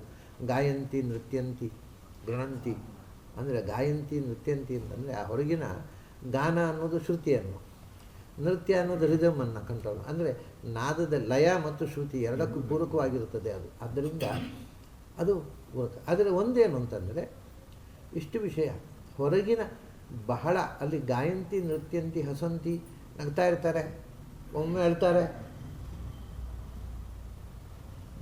ಅದು ಪೂರ್ತಿ ಹೊರಗಿನ ಪ್ರಪಂಚದ್ದೇ ಅಲ್ಲ. ಅಲ್ಲಿ ಕೂಡ ಹೊರಗಿನ ಈಗ ಎಲ್ಲ ಭಕ್ತರು ನಿಯತವಾಗಿ ಗಾನ ಮಾಡಿ ಹಾಡಿ ಕುಣಿಬೇಕು ಅಂತೇನಿಲ್ಲ. ಆದರೆ ಭಕ್ತರು ಹಾಡಿ ಕುಣಿತಾರೆ. ಅದು ಕೆಲವೊಮ್ಮೆ ಹೊರಗಿನ ಪ್ರಪಂಚದಲ್ಲಿ, ಕೆಲವೊಮ್ಮೆ ಒಳಗಿನ ಪ್ರಪಂಚದಲ್ಲಿ. ಅದನ್ನು ಯಾವ ವಿಭಾಗ ಅಂದರೆ ಹೊರಗಿನ ಪ್ರಪಂಚದಲ್ಲಿ ಹಾಡಿ ಕುಣಿತಾರೆ ಬಹಿರ್ಭಕ್ತರು, ಒಳಗಿನ ಪ್ರಪಂಚದಲ್ಲಿ ಹಾಡಿ ಕುಣಿತಾರೆ ಅಂತರ್ಭಕ್ತರು. ಹಾಗೆ ಭಕ್ತರಲ್ಲಿ ಎರಡು ಬಗೆ ಇದೆ, ಬಾಹ್ಯ ಭಕ್ತರು, ಅಂತರ್ಭಕ್ತರು ಅಂತ. ಅಂತರ್ಭಕ್ತರಿಗೆ ನೀವು ಹೊರಗಿನಿಂದ ಏನೇನೇನೇನೂ ಗೋಚರ ಆಗೋದಿಲ್ಲ, ಅವರು ಭಕ್ತರು ಅಂತಲೇ ಗೊತ್ತಾಗೋದಿಲ್ಲ. ಎದುರಿನಲ್ಲಿ ಅದರ ಯಾವ ಆಸ್ಪೆಕ್ಟನ್ನು ಅವರು ಎಕ್ಸಿಬಿಟ್ ಮಾಡೋದಿಲ್ಲ, ತೋರಿಸಿಕೊಳ್ಳೋದಿಲ್ಲ. ಆದರೆ ಅಂತರ್ಭಕ್ತ, ಈ ಒಳಗಿನಿಂದ ಈ ಡ್ಯಾನ್ಸ್ ನಡೀತಾ ಇರ್ತದೆ, ಈ ಸಂಗೀತ, ಈ ಕುಣಿತ ನಡೀತಾ ಇರ್ತದೆ. ಒಟ್ಟಿನಲ್ಲಿ ಆ ಏಕಾಗ್ರತೆಗೆ ಮನಸ್ಸನ್ನು ಭಗವಂತ ಟ್ಯೂನ್ ಮಾಡೋದಕ್ಕೆ ಶ್ರುತಿ ಅಂದರೆ ಲಯ ಮತ್ತು ಶ್ರುತಿ, ಸಂಗೀತ ಮತ್ತು ನರ್ತನ ಪೂರಕ ಆಗುತ್ತೆ ಅನ್ನೋದ್ರಲ್ಲಿ ಮಾತ್ರ ಸಂಶಯ ಇಲ್ಲ. ಇದು ಒಂದು ದೃಷ್ಟಿಯಿಂದ ಜಯತಾಂ ಧ್ವನಿ ಅಂದರೆ ಗೆದ್ದವರ ಸಂತೋಷದ ಕುಣಿತದ ನಾದ. ಇಲ್ಲಿ ನಾಡ ಅಂದರೆ ಇದು ಎರಡೂ ಬಂತು. ನಾದ ಅಂದರೆ ಅದು ಕುಣಿದು ಹಾಡುವುದು, ಹಾಡಿ ಕುಣಿಯುವುದು, ಹಾಡಿ ಕುಣಿಯುವುದು, ಕುಣಿದು ತಣಿಯುವುದು, ಅದು ಧ್ವನಿ. ಹೀಗೆ ಇದು ಒಂದು ವಿಚಿತ್ರವಾದಂಥ ಒಳಗಿನ ಸಾಧನೆಯನ್ನು ಮುಖವನ್ನು ಹೇಳ್ತಕ್ಕಂಥ ಮಂತ್ರ. ಅದನ್ನು ಓದೋಣ. ಜಯತಾಮಿವ ತನ್ಯತುಃ ಮರುತಾಮೇತಿ ಧೃಷ್ಣುಯ ತಪ್ಪಿದೆ ಅಲ್ಲಿ. ಮರುತಾಮೇತಿ ಧೃಷ್ಣುಯ ಯಚ್ಛುಭಂ ಯಾಥನಾ ನರಃ.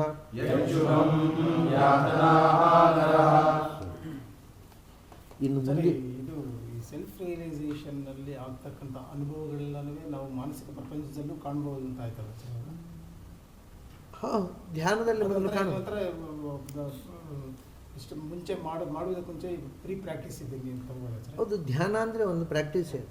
ಧ್ಯಾನ ಅಂದರೆ ನೀವು ಪ್ರಾಕ್ಟೀಸೇ. ಅದನ್ನು ಧ್ಯಾನದಲ್ಲಿ ಒಂದು ಏನು ಕಷ್ಟ ಏನು ಅಂತಂದರೆ, ಧ್ಯಾನಕ್ಕೆ ಒಂದು ನಿಶ್ಚಿತವಾದಂಥ ರೂಪ ಇಲ್ಲ. ನಾವು ಹೇಗೆ ಭಾವಿಸಿದೆವೋ ಹಾಗೆ ಕಾಣ್ತೇವೆ. ಅದನ್ನು ನಾವು ತಪ್ಪಾಗಿ ಧ್ಯಾನ ಮಾಡಿದರೆ ತಪ್ಪಾಗಿ ಕಾಣ್ತೇವೆ, ಒಳಗೆ ಸರಿಯಾಗಿ ಧ್ಯಾನ ಮಾಡಿ ಸರಿಯಾಗಿ ಕಾಣ್ತೇವೆ ಅಷ್ಟೇ. ಯಾಕೆಂದರೆ ಅದು ಸೈಕಾಲಜಿ, ಅದು ಮನಃಶಾಸ್ತ್ರ. ಮನಸ್ಸಿಗೆ ನಾವು ಏನನ್ನು ಫೀಲ್ ಮಾಡ್ತೇವೋ ಅದನ್ನು ಒಳಗಿಂದ ತೋರಿಸ್ತದೆ. ಫೀಡ್ ಮಾಡುವುದು ನಾವು, ಅದು if the feeding was wrong, the vision is also wrong. If the feeding is correct, the vision will be correct ಅಷ್ಟೇ. ಅದನ್ನು ನಾವು ಒಳಗಿನ ವಿಷನ್, ಧ್ಯಾನ ಅನ್ನೋದು ಈ ಸಾಕ್ಷಾತ್ಕಾರದಲ್ಲಿ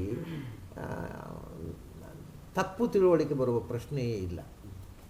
ಅದು ಜಯವೇ, ಜಯತಾಮಿವ. ಇದರಲ್ಲಿ ಹಾಗಲ್ಲ, ಧ್ಯಾನದಲ್ಲಿ ಗೆಲ್ಲಬಹುದು, ಸೋಲ್ಬಹುದು. ಯಾಕಂದ್ರೆ ತಪ್ಪು ತಿಳ್ಕೊಂಡು ಧ್ಯಾನ ಮಾಡಿ ಸೋತಾ ಅವನು. ಧ್ಯಾನದಲ್ಲಿ ಎರಡು ಸಾಧ್ಯತೆಗಳಿವೆ. ತಪ್ಪನ್ನು ತಿಳ್ಕೊಳ್ಳೋದು, ಇವರು ಭಾಳ ಅದೇ ರಾಮಚಂದ್ರ ಭಟ್ರಿದ್ರಲ್ಲ ಪುತ್ತೂರು, ಅವರು ಒಂದು ಸರ್ತಿ ಅದೇ ಮಾತು ಬಹಳ ನನಗೆ ಈಗ ಧೈರ್ಯ ಬಂತು. ಸುಬ್ರಹ್ಮಣ್ಯದಲ್ಲಿ ನಾನು ಉಪನಿಷತ್ತು, ಯಾವ ಉಪನಿಷತ್ತು ಹೇಳ್ತಾ ಇದ್ದೆ ನೆನಪಿಲ್ಲ ನನಗೆ, ಐತರೇವೋ ಯಾವುದೋ ಒಂದು. ನನಗೀಗ ಧೈರ್ಯ ಬಂತು. ಏನು ಧೈರ್ಯ? ಅಲ್ಲ, ನಾವು ಏನು ಒಳಗಿದ್ದ ಕಂಡಿದ್ದೇವೋ ಅದು ನಮ್ಮದೇ ಭ್ರಮೆಯೋ ಸತ್ಯವೋ ಅಂತ ಸಂದೇಹ ಇತ್ತು. ಇದು ಅವರ ವಿಷಯ. ನಾವು ಒಳಗಿನಿಂದ ಕಂಡದ್ದು ಸತ್ಯವೋ ಅಥವಾ ನಮ್ಮದೇ ಭ್ರಮೆಯೋ. It may be mere hallucination. ಅದು ಸತ್ಯವೋ ಅಥವಾ ನಮ್ಮದೇ ಭ್ರಮೆಯೋ ಅಂತ ಸಂದೇಹ ಇತ್ತು. ಇವತ್ತು ಅದು ಪರಿಹಾರ ಆಯಿತು. ಯಾಕೆ ನಾವು ಏನು ಒಳಗಿಂದ ಕಂಡಿದ್ದೇವೆ ಅದನ್ನೇ ಉಪನಿಷತ್ತು ಹೇಳ್ತದೆ ಅಂತ ನೀವು ಹೇಳ್ತೀರಿ. ಹಾಗಾಗಿ ಕರೆಕ್ಟ್ ಆಯ್ತು, ಯಾರು ಭ್ರಮೆ ಅಲ್ಲ ಅಂತ ಸಿದ್ಧಾಂತ ಆಯಿತು. ಆಗ ಅದರಿಂದಲೇ ತದುಕ್ತಂ ಋಷಿಣ, ಒಂದು ಅನುಭವವನ್ನು ಒಬ್ಬ ಋಷಿ ಹೇಳಿ ತಕ್ಷಣ ಇನ್ನೊಬ್ಬ ಋಷಿಯ ಇನ್ನೊಂದು ಮಂತ್ರದ ಸಂವಾದ ಹೇಳ್ತಾರೆ. ಯಾಕೆಂದರೆ ಒಬ್ಬನಿಗೆ ಕಂಡದ್ದು ಇದು ಯಥಾರ್ಥ ಆಗಬೇಕಾಗಿಲ್ಲ. ಅದು ಒಳಗಿನಿಂದ ಕಂಡದ್ದು ಅವನು ಭ್ರಮೆಯೂ ಆಗಿರ್ಬೋದು. ಇನ್ನು ಒಳಗಿನಿಂದ ಕಂಡದ್ದು ಸತ್ಯ ಅಂತ ಆಗಬೇಕಾಗಿದ್ದರೆ ಅವ್ರಿಗೆ ಹೇಳೋ, ನಿಮಗೆ ಹಾಕ್ಕೊಂಡಿದೆಯಾ, ನಿಮಗೆ ಹಾಕ್ಕೊಂಡಿದೆಯಾ, ಹೌದಾ, ಹಾಗಾದ್ರೆ ಕರೆಕ್ಟ್. ಯಾಕೆಂದರೆ ಒಂದೇ ಭ್ರಮೆ ಎಲ್ಲರಿಗೂ ಏಕರೂಪವಾಗಿ ಆಗೋದು ಸಾಧ್ಯ. ರಾಮಚಂದ್ರ ಭಟ್ರ ವಿಷಯ ಹೇಳಿದ್ರಲ್ಲ ಸರ್, ಅವ್ರು ಡೌಟ್ ಬರೋಕ್ಕೆ ಅವ್ರ ಮಾನಸಿಕ ಪ್ರಪಂಚದ ಧ್ಯಾನ ಅಥವಾ ಸೆಲ್ಫ್ ರಿಯಲೈಸೇಷನ್ ಸ್ಟೇಜಿನ ಧ್ಯಾನ ಸರ್? ಅವರಿಗೆ ಅಂತರಂಗದಲ್ಲಿ ಏನೇನೋ ಕಾಣ್ತಿತ್ತು. ಅವರಿಗೆ ಒಳಗಿನಿಂದ ಒಂದು ರೀತಿಯ ಅದು ಸೆಲ್ಫ್ ರಿಯಲೈಸೇಷನ್ ಅಂತಲ್ಲ, ಒಳಗಿನ ಇನ್ನರ್ ವಿಷನ್ ಬೇರೆ, ರಿಯಲೈಸೇಷನ್ ಬೇರೆ. ಅವರಿಗೆ ಒಳಗಿನಿಂದ ತುಂಬ ವಿಷನ್ಸ್ಗಳಾಗ್ತಿತ್ತು. ಆ ವಿಷನ್ಸ್ಗಳನ್ನು ಅವರು ಹೇಳೋರು, ಅದನ್ನು ನಾನು ಓದಿಲ್ಲ, ಹೀಗೆ ನನಗೆ ಕಾಣ್ತದೆ ಒಳಗೆ, ಅದು ಎಲ್ಲಾದರೂ ಉಪನಿಷತ್ನಲ್ಲಿ ಇರ್ಬೋದು ನೋಡಿ ಅಂತ ಹೇಳ್ತಿದ್ರು. ಹಾಗೆ ಅದು ಅಕಸ್ಮಾತ್ತಾಗಿ ಕೋಇನ್ಸಿಡೆನ್ಸ್ ಆಗೋದು. ಅದು ಆ ವಿಷನ್ನು ಯಾರಿಗೂ ಆಗ್ಬೋದು. ಅದೇ ಅಡ್ವಾನ್ಸ್ಡ್ ಆಗಿರತಕ್ಕಂಥವರಿಗೆ ತುಂಬ ಇನ್ನರ್ ವಿಷನ್ಸ್ ಆಗುತ್ತೆ. ಉಳಿದವರಿಗೆ ಏನೇನೋ ವಿಷನ್. ಯಾಕೆಂದರೆ ವಿಷನ್ ಅನ್ನೋದು ಕೂಡ it is something like dream. ಅದು ಕನಸಿನಂತೆ. ಅದರ ವ್ಯತ್ಯಾಸ ಏನು ಅಂದರೆ, ಕನಸು ಅದು ಏನು ಬಿತ್ತೋ ಅದು. ವಿಷನ್ ಹಾಗಲ್ಲ, ನೀವು ಪ್ರಯತ್ನಪಟ್ಟು ಯಾವುದೋ ಒಳಗಿರೋದು ನೋಡುವ ಪ್ರಯತ್ನದಿಂದ ಕಾಣುವಂಥದ್ದು. ಮತ್ತು ಕನಸು ಕೆಲವೊಮ್ಮೆ ಪೂರ್ತಿ ಮೀನಿಂಗ್ಲೆಸ್ಸು. ಅದು ಅರ್ಥಪೂರ್ಣ. ಎಲ್ಲ ಕನಸುಗಳಿಗೆ ಅರ್ಥ ಇದೆ ಅಂತೇನೂ ಇಲ್ಲ. ಬಹಳ ಅರ್ಥಪೂರ್ಣವಾದ ಕನಸು ಬೀಳುತ್ತೆ. ಸ್ವಲ್ಪ ನಾವು ಊಟ ಮಾಡಿದ ಜಾಸ್ತಿ ಆದರೆ ಅರ್ಥಹೀನವಾದ ಕನಸುಗಳು ಬೀಳ್ತವೆ. ಹಾಗೆ ಇದು ಹಾಗಲ್ಲ. ಧ್ಯಾನ ಅನ್ನೋದು ಅದು ಒಂದು ಉದ್ದೇಶಪೂರ್ವಕವಾಗಿ ನಾವು ನೋಡುವಂಥದ್ದು. ಅದಕ್ಕೆ ಅರ್ಥ ಇದೆ, ಆದರೆ ಅದು ಅಪಾರ್ಥ ಆಗ್ಬೋದು, ಅದು ಬೇರೆ ವಿಷಯ. ಹೀಗೆ ಆ ಇನ್ನರ್ ವಿಷನ್ನ ಒಂದು ಇನ್ನೊಂದು doubt ಸರ್. ಕೇಳಿ ಖಂಡಿತವಾಗಿ ಎಷ್ಟು ಇದ್ದರೆ ಕೇಳಿ. ಡೌಟ್ ಕೇಳಿ. ಹಾಗಾದ್ರೆ ನಚಿಕೇತನ ವಿಷನ್ ಯಾವ ಥರ ಸರ್? ಒಂದು ಸೆಲ್ಫ್ ರಿಯಲೈಸರ್ ವಿಷನ್ನ ಅಥವಾ ಎಕ್ಸ್ಟರ್ನಲ್ ವಿಷನ್ನ? ನಚಿಕೇತನ ವಿಷನ್ನು ಅದು ಎಕ್ಸ್ಟರ್ನಲ್ಲು. ಅದಕ್ಕೆ ನಾನು ಹೇಳಿದೆ, ನಾನು ಮಾರ್ಕಂಡೇಯನಿಗೆ ಪ್ರಳಯದ ಅನುಭವ ಆದ ಹಾಗೆ ಅವನಿಗೆ. ಅಂದರೆ ಅದು ಒಂದು ಥರ, ಅದು ಅವನು ಎಕ್ಸ್ಟರ್ನಲ್ಲು ಅಂದರೆ ಪೂರ್ತಿ ಎಕ್ಸ್ಟರ್ನಲ್ಲು ಅಲ್ಲ ಅದು. ಯಾಕೆಂದರೆ ಮಾರ್ಕಂಡೇಯ ತನ್ನ ಆಶ್ರಮದಲ್ಲಿ ಧ್ಯಾನದಲ್ಲಿ ಕೂತಾಗ ಇದ್ದಕ್ಕಿದ್ದ ಹಾಗೆ ಬಿರುಗಾಳಿ ಬೀಸಿತು, ನೀರು ಬಂತು, ತಾನು ಕೊಚ್ಚಿಕೊಂಡು ಹೋದೆ ಅಂತ. ಅದು ಅಷ್ಟೂ ಕಂಡಿದ್ದಾನೆ. ಆಮೇಲೆ ಅವನು ಕಣ್ಣು ತೆರೆದರೆ ಏನೂ ಇಲ್ಲ. ಹಾಗಾಗಿ ಒಂದು ದೃಷ್ಟಿಯಿಂದ ಅವನು ಅದನ್ನೆಲ್ಲ ಕಂಡದ್ದು ಹೊರಗಿನಿಂದಲೇ. ಯಾಕೆಂದರೆ ಅಲ್ಲಿಂದ ಈಜಿಕೊಂಡು ಹೋಗ್ತಾನೆ, ಭಗವಂತನ ಮಗುವನ್ನು ನೋಡ್ತಾನೆ, ಆ ಮಗುವನ್ನು ಅಪ್ಕೋಬೇಕು ಅಂತ ಹೋಗ್ತಾನೆ, ಆ ಮಗುವಿನ ಬಾಯಿಯೊಳಗೆ ಹೋಗಿಬಿಡ್ತಾನೆ. ಆಮೇಲೆ ಇದ್ದಕ್ಕಿದ್ದ ಹಾಗೆ ಬಾಯಿಂದ ಹೊರಗೆ ಬರ್ತಾನೆ, ಕಣ್ಣು ತೆರೆದಾಗ ಏನೂ ಇಲ್ಲ. ಮಾಮೂಲಿ ಆಶ್ರಮ, ನೀರು ಇಲ್ಲ, ಪ್ರಳಯ ಇಲ್ಲ, ಏನಿಲ್ಲ. ಸೊ ಎಲ್ಲ ಹೊರಗಿನಿಂದ ಕಾಣುವ ದೃಶ್ಯಗಳು ಕೂಡ ಮೂಲತಃ ಅದು ಮಾನಸಿಕವಾಗಿಯೇ ಇರ್ತದೆ, ಆದರೆ ಹೊರಗಿಂದ ಕಾಣ್ತದೆ. ಎಷ್ಟು ವ್ಯತ್ಯಾಸ! ನಿಮಗೆ ಕನಸು ಕಾಣೋದು ಒಳಗಿಂದ, ಈ ವಿಷನ್ಸ್ ಹೊರಗಿಂದಲೇ ಕಾಣುತ್ತೆ, ಆದರೆ ಅದು ಮಾನಸಿಕವೇ. ಅದು ಒಂದು ಎಚ್ಚರದ ಕನಸು ಅಂತ ಬೇಕಾದ್ರೆ ಅದಕ್ಕೆ ಹೆಸರು ಹೇಳುವುದು. ಒಳಗಿನ ಎಚ್ಚರದ ಕನಸು ಅದು. ಹಾಗೆ ನಚಿಕೇತನಿಗೆ ಅದು ಅವನ ಮಾನಸವಾಗಿರ್ತಕ್ಕಂಥ ವಿಷನ್ ಆದರೂ ಕೂಡ ಹೊರಗಿನಲ್ಲೇ ಕಂಡದ್ದು. ಅವನು ಅಲ್ಲಿ ಹೋದ, ಯಮನ ಪತ್ನಿಯನ್ನು ಕಂಡ, ಎಲ್ಲ ಹೊರಗಿಂದ ಕಂಡಿದ್ದಾನೆ. 3 ದಿವಸ ಕಾದ ಹಾಗೆ ಅನ್ನಿಸಿದೆ ಅವನಿಗೆ. ಎಲ್ಲ ಆದಮೇಲೆ ಎಚ್ಚರ ಆಯಿತು. ಎಚ್ಚರ ಆಗುವಾಗ ತಂದೆಯ ಮಡಿಲಲ್ಲಿದ್ದಾನೆ. ಯಾಕೆಂದರೆ ರಾತ್ರಿ ಬೆಳಗಿನ ತನಕ ಆ ಮೃತ ಶರೀರವನ್ನು ಇಟ್ಟು ಅಳ್ತಾ ಕೂತಿದ್ದ. ಅವನು ಕಣ್ ತೆರೆದ. ಅಪ್ಪನಿಗೆ ಖುಷಿಯೋ ಖುಷಿ, ಶಾಂತ ಸಂಕಲ್ಪ. ಆದರೆ ಅವನು ಕಣ್ಣು ತೆರೆದು ಅಲ್ಲಿಂದ ಬಂದದ್ದು ಇಂದದ್ದು ಏನಿಲ್ಲ, ಇವರಲ್ಲಿ ಇದ್ದ. ಕಣ್ಣು ತೆರೆದಾಗ ಅಪ್ಪನ ತೊಡೆಯಲ್ಲಿದ್ದಾನೆ. ಅಲ್ಲಿ ಆ ಉಪದೇಶದಲ್ಲಿ ಯಮ ಉಪದೇಶ ಮಾಡ್ತಾ ಇದ್ದಾಗ ಅವನಿಗೆ ಪೂರ್ತಿ ಭಗವಂತನ ಅನುಭೂತಿ ಇರ್ತಾವತ್ತಲ್ಲ ಅವಾಗ? ಯಾರಿಗ? ಯಮನ್ಗೆ. ಯಮನಿಗ ನಚಿಕೇತನಿಗೆ? ಯಮನ್ಗೆ. ಇಬ್ಬರಿಗೂ ಇತ್ತು. ಅಂದರೆ ಹೊರಗಿನ ಪ್ರಪಂಚದಲ್ಲಿ ಕೂಡ ವಿಷನ್ ಒಳಗೆ ಇರ್ತಕ್ಕಂಥ ಅನುಭವದಲ್ಲೂ ಬರ್ತಕ್ಕಂಥ ವಿಷಯಗಳು ಇವಾಗ ಅಲ್ಲಿ ಆ ಟೈಮಲ್ಲಿ ಇಹ ಅಂತ ಬಂದರೆ ಅದರಿಂದ ಭಗವಂತನಲ್ಲಿ ಅಂತ. ಹೌದು. ನಚಿಕೇತನಿಗೆ ನಿಜವಾಗಿ ಯಮ ಏನು ಹೇಳಿದ ಅದು ನಚಿಕೇತ ಪ್ರಜಾನನ್ ಅಂತ ಅಲ್ಲಿ ಹೇಳ್ಬಿಟ್ಟಿದ್ದಾನೆ. ವಿವೃತಂ ಸತ್ಮ ನಚಿಕೇತ ಸಮ್ಮನ್ನೇನು, ನಿನಗೆ ಗೊತ್ತಿದ್ದನ್ನೇ ನಾನು ಹೇಳೋದು ಅಂತ ಹೇಳಿದೆ. ನಚಿಕೇತನು ಮೊದಲೇ ಆ ಸತ್ಯವನ್ನು ಕಂಡವನು. ಅಂದ್ರೆ ಇವನಿಗೆ ವಿಷನ್ನಲ್ಲಿ ಯಮ ಅವನಿಗೆ ಅವನ ಎಕ್ಸಿಸ್ಟೆನ್ಸ್ ಅರಿವಿತ್ತ ಅವನಿಗೆ. ಯಾರಿಗೆ? ಯಮನಿಗೆ. ಅಂದ್ರೆ ಈಗ ಇವನಿಗೆ ಬಿದ್ದದ್ದು ವಿಷನ್ ಅದು. ಯಮ ವಸ್ತುತಃ ಮೂಲ ರೂಪದಲ್ಲಿ ಅವನಿಗೆ ಹೇಳುವ ಯಮ ವಿಷನ್ನಲ್ಲಿ ಕಾಣಿಸಿಕೊಂಡದ್ದು ಯಮನಿಗೂ ಗೊತ್ತಿದೆ ಅದು ಅವನಿಗೆ. ನಮ್ಮ ಕನಸಲ್ಲಿ ಯಾರೋ ನೀವು ಕನಸಲ್ಲಿ ಬಂದ್ರಿ ಅಂತ ಆಗಲ್ಲ. ಯಮನು ಅವನ ವಿಷನ್ನಲ್ಲಿ ಕಾಣಿಸಿಕೊಳ್ಳೋದು. ಅದು ಯಮನಿಗೂ ಅವೇರ್ನೆಸ್ ಇದೆ, ಅವನಿಗೂ ಅವೇರ್ನೆಸ್ ಇದೆ. ಅಲ್ಲ, ಕನಸಿನಲ್ಲಿಯೂ ಹಾಗೆ ಆಗ್ಬೋದು. ಕನಸಿನಲ್ಲಿ ಯಾರೋ ಒಬ್ಬ ದೇವತೆಗಳು ಬಂದು ನಮ್ಮ ಹತ್ರ ಮಾತಾಡ್ಬೋದು. ಅದನ್ನು ಅಂದರೆ ಎಲ್ಲ ಕನಸು ಹಾಗಲ್ಲ. ಅಂದರೆ ಕನಸಿನಲ್ಲಿ ಯಾರೋ ನಮ್ಮ ಕಂಡ್ರೆ ಕೆಲವರು ಹೇಳ್ತಾರೆ, ಕನಸಿನಲ್ಲಿ ಕೆಲವರು ನಮ್ಮ ತಂದೆ ಬಂದರು, ನಮ್ಮ ತಾಯಿ ಬಂದರು. ತಂದೆ ತಾಯಿ ಬರೋಲ್ಲ ಕನಸಿನಲ್ಲಿ.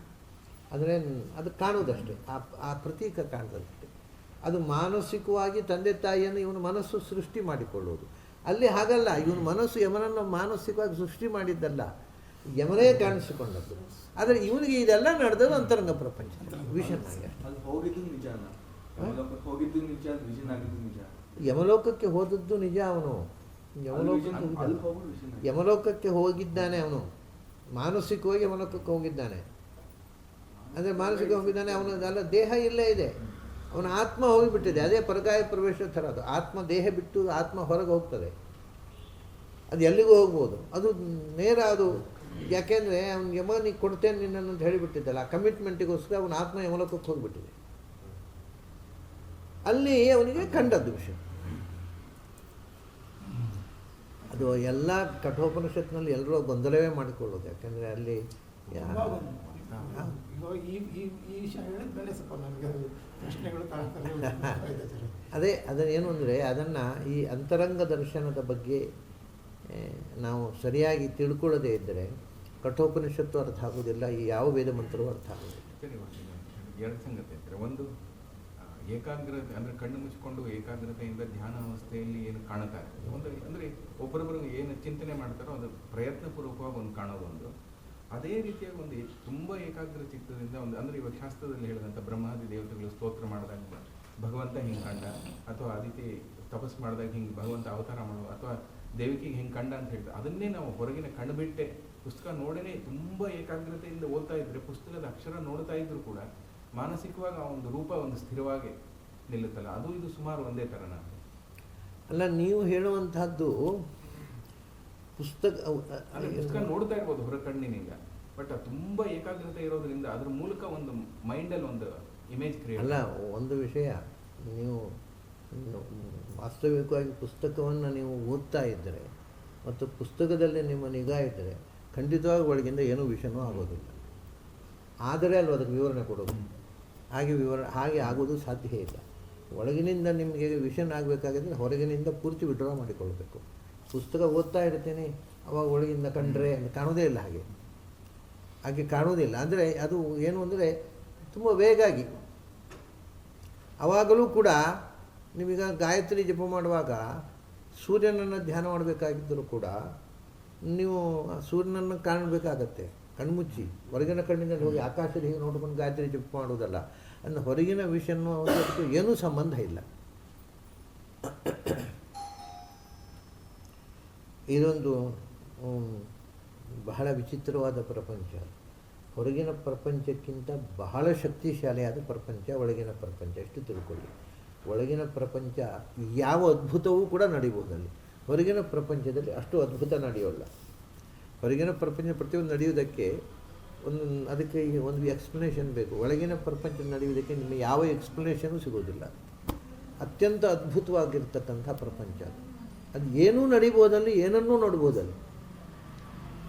ಇನ್ನೊಂದು ವಿಷಯ, ತುಂಬ ಸಾಧನೆ ಮಾಡಿದವರಿಗೆ ಅಪ್ರಯತ್ನವಾಗಿ ವಿಷನ್ಸ್ ಬರ್ತದೆ. ಹೌದು, ಅದಕ್ಕೆ ಸಮಾಧಿ ಅಂತ ಹೇಳೋದು. ಸಮಾಧಿ ಅಂತಂದರೆ ಅಪ್ರಯತ್ನಾತ್ ಸಮಾಧಿಶ್ಚ ಅಂತ. ಧ್ಯಾನ ಅಂತಂದರೆ ನಿರಂತರವಾದ ದರ್ಶನ. ಧಾರಣ ಅಂತಂದರೆ ಒಂದು ವಿಷಯವನ್ನು ಮನಸ್ಸಿನಲ್ಲಿ ಗ್ರಹಣ ಮಾಡುವುದು, ಕಾಣುವುದು. ಅದು ಖಂಡ ಕಾಣ್ತದೆ, ಅಲ್ಲಿಗೆ ಡಿಸಿಪಿಯರ್ ಆಗುತ್ತೆ. ಅದು ಕಾಣುವುದು ನಿರಂತರ ಆದರೆ ಅದು ಧ್ಯಾನ ಆಗತ್ತೆ. ಅದು ಅಪ್ರಯತ್ನ ಆದಾಗ ಅದೇ ಸಮಾಧಿ ಅಂತ. ಅದೇ ಒಂದು ಇವಾಗ ಒಬ್ರು ಯಥಾರ್ಥವನ್ನ ಧ್ಯಾನ ಮಾಡ್ತಿರ್ತಾರೆ, ಹೌದು, ಅವ್ರಿಗೆ ಸಾಕ್ಷಾತ್ಕಾರ ಆಗುತ್ತೆ. ಹೌದು. ಅವ್ರು ಅದರಿಂದ ಕರೆಕ್ಟ್ ಆಗ್ಬೇಕಾದ್ರೆ ಬರೀ ಎಕ್ಸ್ಟರ್ನಲ್ ಸೋರ್ಸ್ ಇಂದಾನೆ ಅವ್ರು ಕರೆಕ್ಟ್ ಆಗ್ಬೇಕಾ ಅಥವಾ ಅಂತರಂಗವಾಗಿ ಅವ್ರು ಕರೆಕ್ಟ್ ಆಗ್ತಾರೆ? ಅದಕ್ಕೆ ಹೇಳಿದ್ದು ಏನು ಅಂದರೆ ಒಂದು ಏನು ತಪಸ್ಸೋ ವಾಪ್ಯಲಿಂಗಾತ್. ನಿಮಗೆ ಧ್ಯಾನ ಮಾಡೋದು ತಪಸ್ಸೋ ವಾಪಿ ಅಲಿಂಗಾತ್. ಲಿಂಗ ಅಂದರೆ ಅದಕ್ಕೆ ಬೇಸ್ ಇಲ್ಲದೆ ಧ್ಯಾನ ಮಾಡಿದರೆ ಅದು ಒಳಗಿನಿಂದ ಒಂದು ವಿಷನ್ ಆದರೆ ಮನಸ್ಸು ಅದನ್ನು ರೆಕ್ಟಿಫೈ ಮಾಡಿಕೊಳ್ಳುವುದಿಲ್ಲ, ಅದನ್ನೇ ಕನ್ಫರ್ಮ್ ಮಾಡಿಕೊಂಡು ಹೋಗೋದು. ಯಾವತ್ತೂ ಮನಸ್ಸು ತಾನು ಮಾಡಿದ್ದನ್ನು ತಪ್ಪು ಅಂತ ತೀರ್ಮಾನ ಮಾಡಿ ತನ್ನನ್ನು ತಿದ್ದಿಕೊಳ್ಳುವುದಿಲ್ಲ. ಅದು ನೀವು ಏನು ಅದಕ್ಕೆ ಮನಸ್ಸಿಗೆ ಫೀಡ್ ಮಾಡಿದರೋ ಅದನ್ನೇ ಮತ್ತೆ ಕನ್ಫರ್ಮ್ ಮಾಡಿಕೊಂಡು ಹೋಗೋದು, ಅದು ಮನಸ್ಸಿನ ಸ್ವಭಾವ. ಆದ್ದರಿಂದಲೇ ನಾನು ಯಾವಾಗಲೂ ಈ ಅದ್ವೈತದಲ್ಲಿ ಏನು ಹೇಳ್ತಾರೆ ಅಂತಂದರೆ, ಮೊದಲು ನೀನು ಭೇದವನ್ನು ಉಪಾಸನೆ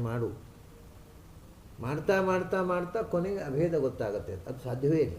ನೀವು ಮನಸ್ಸು ಭೇದವನ್ನೇ ಉಪಾಸನೆ ಮಾಡಿದರೆ ಮನಸ್ಸು ಗಟ್ಟಿಯಾಗಿ ಭೇದವನ್ನೇ ತಿಳ್ಕೊಳ್ತಾ ಹೊರತು ಅದು ಮತ್ತೆ ಅಭೇದಕ್ಕೆ ಟರ್ನ್ ಆಗೋದೇ ಇಲ್ಲ.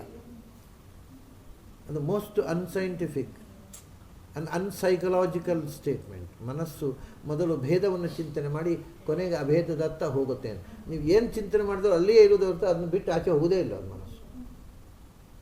ಹಾಗಾಗಿ ಅದಕ್ಕೆ ತಪ್ಪು ಧ್ಯಾನ ಮಾಡಿದರೆ ಮುಗಿದವನ ಕಥೆ ಮತ್ತು ಸರಿಯಾಗಿದೆ ತಪಸ್ಸೋ ಆಗ್ತದೆ. ಅದಕ್ಕೋಸ್ಕರ ಮತ್ತೆ ಅದಕ್ಕೆ ಹೇಳೋದು ಗುರೂಪದೇಶ ಅಂತ. ಅದಕ್ಕೋಸ್ಕರ ಹೇಳೋದು ನಿಮ್ಮ ಧ್ಯಾನದಲ್ಲಿ ತಪ್ಪಿದಾಗ ಇದು ತಪ್ಪಪ್ಪ ಹೀಗೆ ಅಂತ ಒಬ್ಬ ಎಕ್ಸ್ಟರ್ನಲ್ ಉಪದೇಶ ಬೇಕು, ಇಲ್ಲದ್ರೆ ಮನಸ್ಸು ತಿದ್ದುಕೊಳ್ಳೋದಿಲ್ಲ.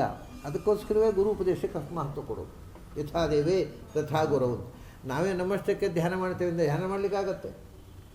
If it is wrong you are gone, ಇಲ್ಲ ಮತ್ತೆ ಇದ್ಕೊಳ್ಳಿಕ್ಕೆ ಆಗೋದಿಲ್ಲ. ಅದಕ್ಕೆ ಒಬ್ಬ ಗುರು ಇದ್ದರೆ ಮಾತ್ರ ಅವನು ಧ್ಯಾನ ಮಾಡಿದಾಗ ಹಾಗಲ್ಲಪ್ಪ ಹೀಗೆ ಮಾಡುವಂತ ಅವನು ದಾರಿ ತೋರಿಸ್ತಾನೆ. ಹಾಗಾಗಿ ಒಬ್ಬ ಎಕ್ಸ್ಟರ್ನಲ್ ಗೈಡ್ ಬೇಕಾಗ್ತದೆ. ಅವನು ಎಕ್ಸ್ಟರ್ನಲ್ ಆದರೂ ಕೂಡ ಇಂಟರ್ನಲ್ಲೇ ಅವನು. ಯಾಕೆಂದರೆ ಯಾರ್ಯಾರೋ ಗೈಡ್ ಮಾಡಲಿಕ್ಕೆ ಬರುವುದಿಲ್ಲ.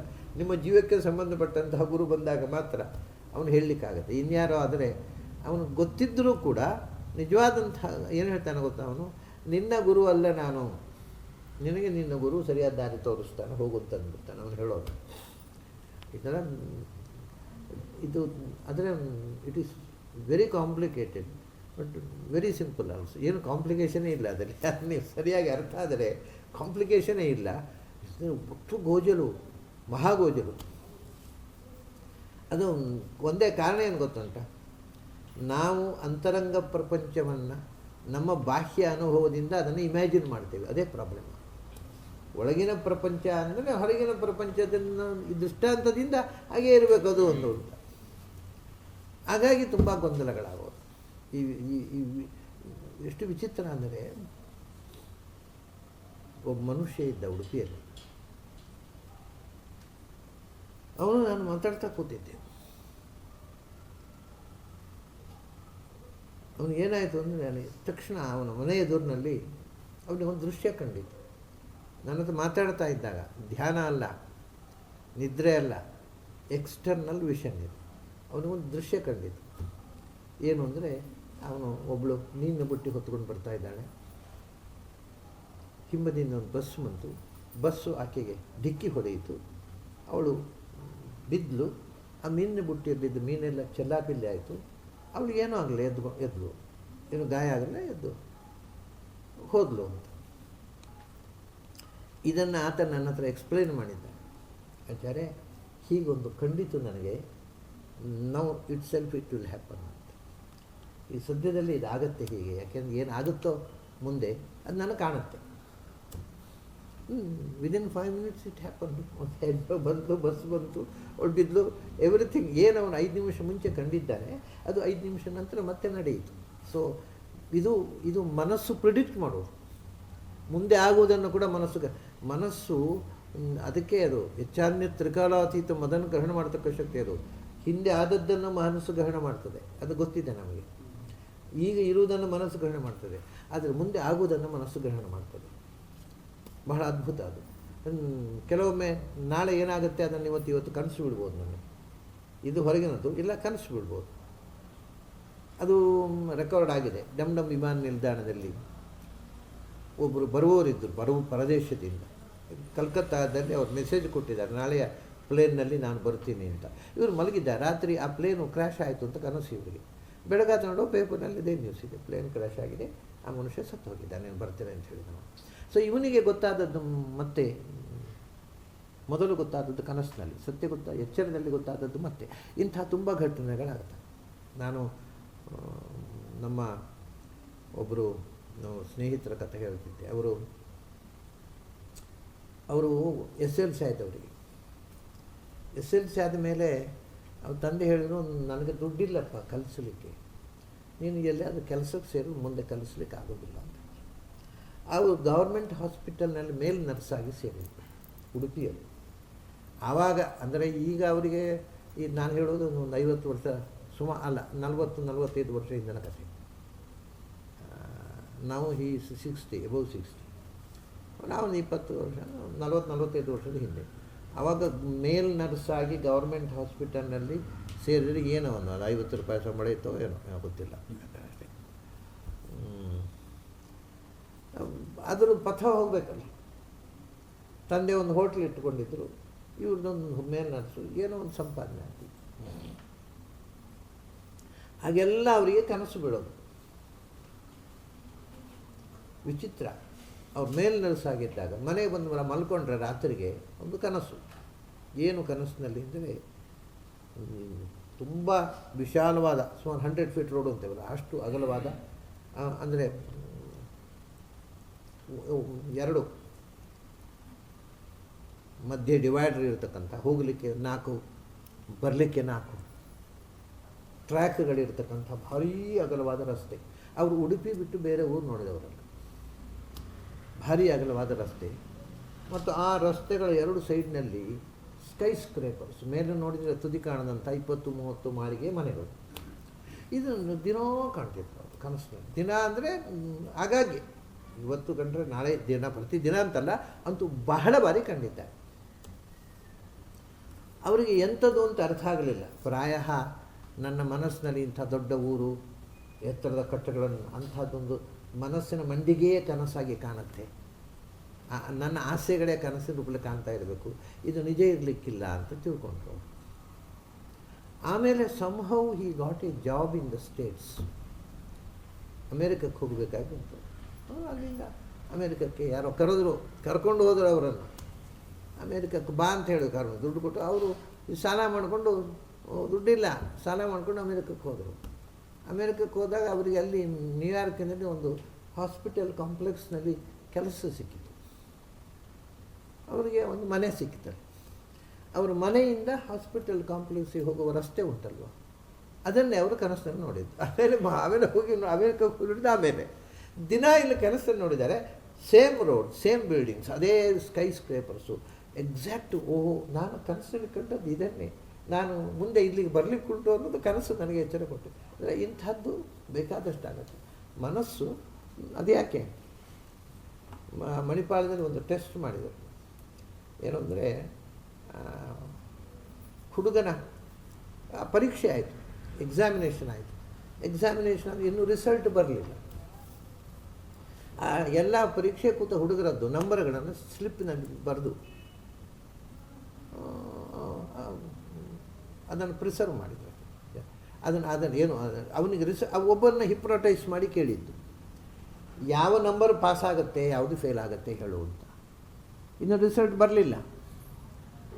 ಅವನು ಕ್ಲೀನ್ ಹೇಳಿದ, ಇಂತಿಂಥ ನಂಬರ್ನವರು ಫೇಲ್. ಅದನ್ನು ರೆಕಾರ್ಡ್ ಮಾಡಿ ಅದನ್ನು ಪ್ರಿಸರ್ವ್ ಮಾಡಿಟ್ರು. ಇಂತಿಂಥ ನಂಬರ್ನವರು ಫೇಲ್ ಆಗ್ತಾರೆ, ಇಂಥವ್ರು ಪಾಸ್ ಆಗ್ತಾರೆ. ಮತ್ತು ರಿಸಲ್ಟ್ ಬಂತು, ಇಟ್ ವಾಸ್ ಸೇಮ್. ಇವನು ಸುಪ್ತ ಪ್ರಜ್ಞೆಯಲ್ಲಿ ಅದನ್ನು ಮೊದಲೇ ಪ್ರಿಡಿಕ್ಟ್ ಮಾಡಿದ್ದ. ಅಂದರೆ ಮನಸ್ಸು ಹೇಗೆ ಟ್ರಾವೆಲ್ ಮಾಡುತ್ತೆ, ಅದು ಪಾಸ್ಟಿಗೂ ಟ್ರಾವೆಲ್ ಮಾಡ್ಬೋದು, ಫ್ಯೂಚರ್ಗೂ ಟ್ರಾವೆಲ್ ಮಾಡ್ಬೋದು. ಅಷ್ಟು ಅದ್ಭುತವಾದ ಪ್ರಪಂಚ. ಅದನ್ನು ಇಷ್ಟು ಗೊತ್ತಾದ ಮೇಲೆ ಇಷ್ಟು ಅದ್ಭುತವಾದ ಪ್ರಪಂಚವನ್ನು ಭಗವಂತನ ಕಡೆಗೆ ಬಳಸೋಣ ಅಂತ. ಈ ಪ್ರಪಂಚದಲ್ಲೇ ಇದರ ಕಾರಬಾರ ಮಾಡೋ ಬದಲು ಇದನ್ನು ಭಗವಂತನ ಕಡೆಗೆ ಕಳಿಸೋಣ ಅನ್ನುವಂಥ ಪ್ರಯತ್ನವೇ ಸಾಧನೆ, ಯೋಗ. ಇದು ತಪಸ್ಸು, ಅದೇ ತಪಸ್ಸು. ತಪಸ್ಸು ಅಂದರೆ ನಾವು ನೋಡಿ, ಅದೇ ಅದನ್ನು ನಾವು ಪತನಕ್ಕೆ ದಾರಿ ಆಗಬಾರ್ದು ಅಂತ ಅದು ತಪನಕ್ಕೆ ಹೋಗೋದು. ಪಥ ಅಲ್ಲ, ತಪ ಅಂತ. ಹೀಗೆ ಇದೊಂದು ಅಂತರಂಗದ ಪ್ರಪಂಚ. ಮುಂದಿನ ಮಂತ್ರ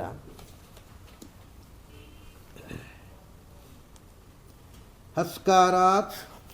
ಇದು ಬಹಳ, ಇದು ಒಂದು ಸ್ವಲ್ಪ ವಿಚಿತ್ರವಾದ ಮಂತ್ರವೇ. ಹಸ್ಕಾರಾತ್ ದ್ವಿದ್ಯುತಸ್ಪರಿ.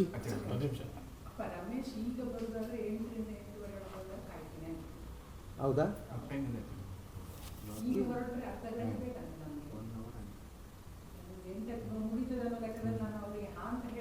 8 ಆಯ್ತು. ಈಗ ಮುಗಿಸ್ಬೇಕು, ಹೋಗಿ ಬರುವ. ವೆಹಿಕಲ್ ಮಾತ್ರ ಯಾರಾದ್ರೂ ನನಗೆ ಹೆಲ್ಪ್ ಮಾಡಬೇಕು, ಕರ್ಕೊಂಡು ಹೋಗ್ಬೇಕು ಡಾಕ್ಟ್ರ್ ಹತ್ರ. ಓಂ ಸಹನಾ ಭವತು ಸಹನೌ ಭುನಕ್ತು ಸಹ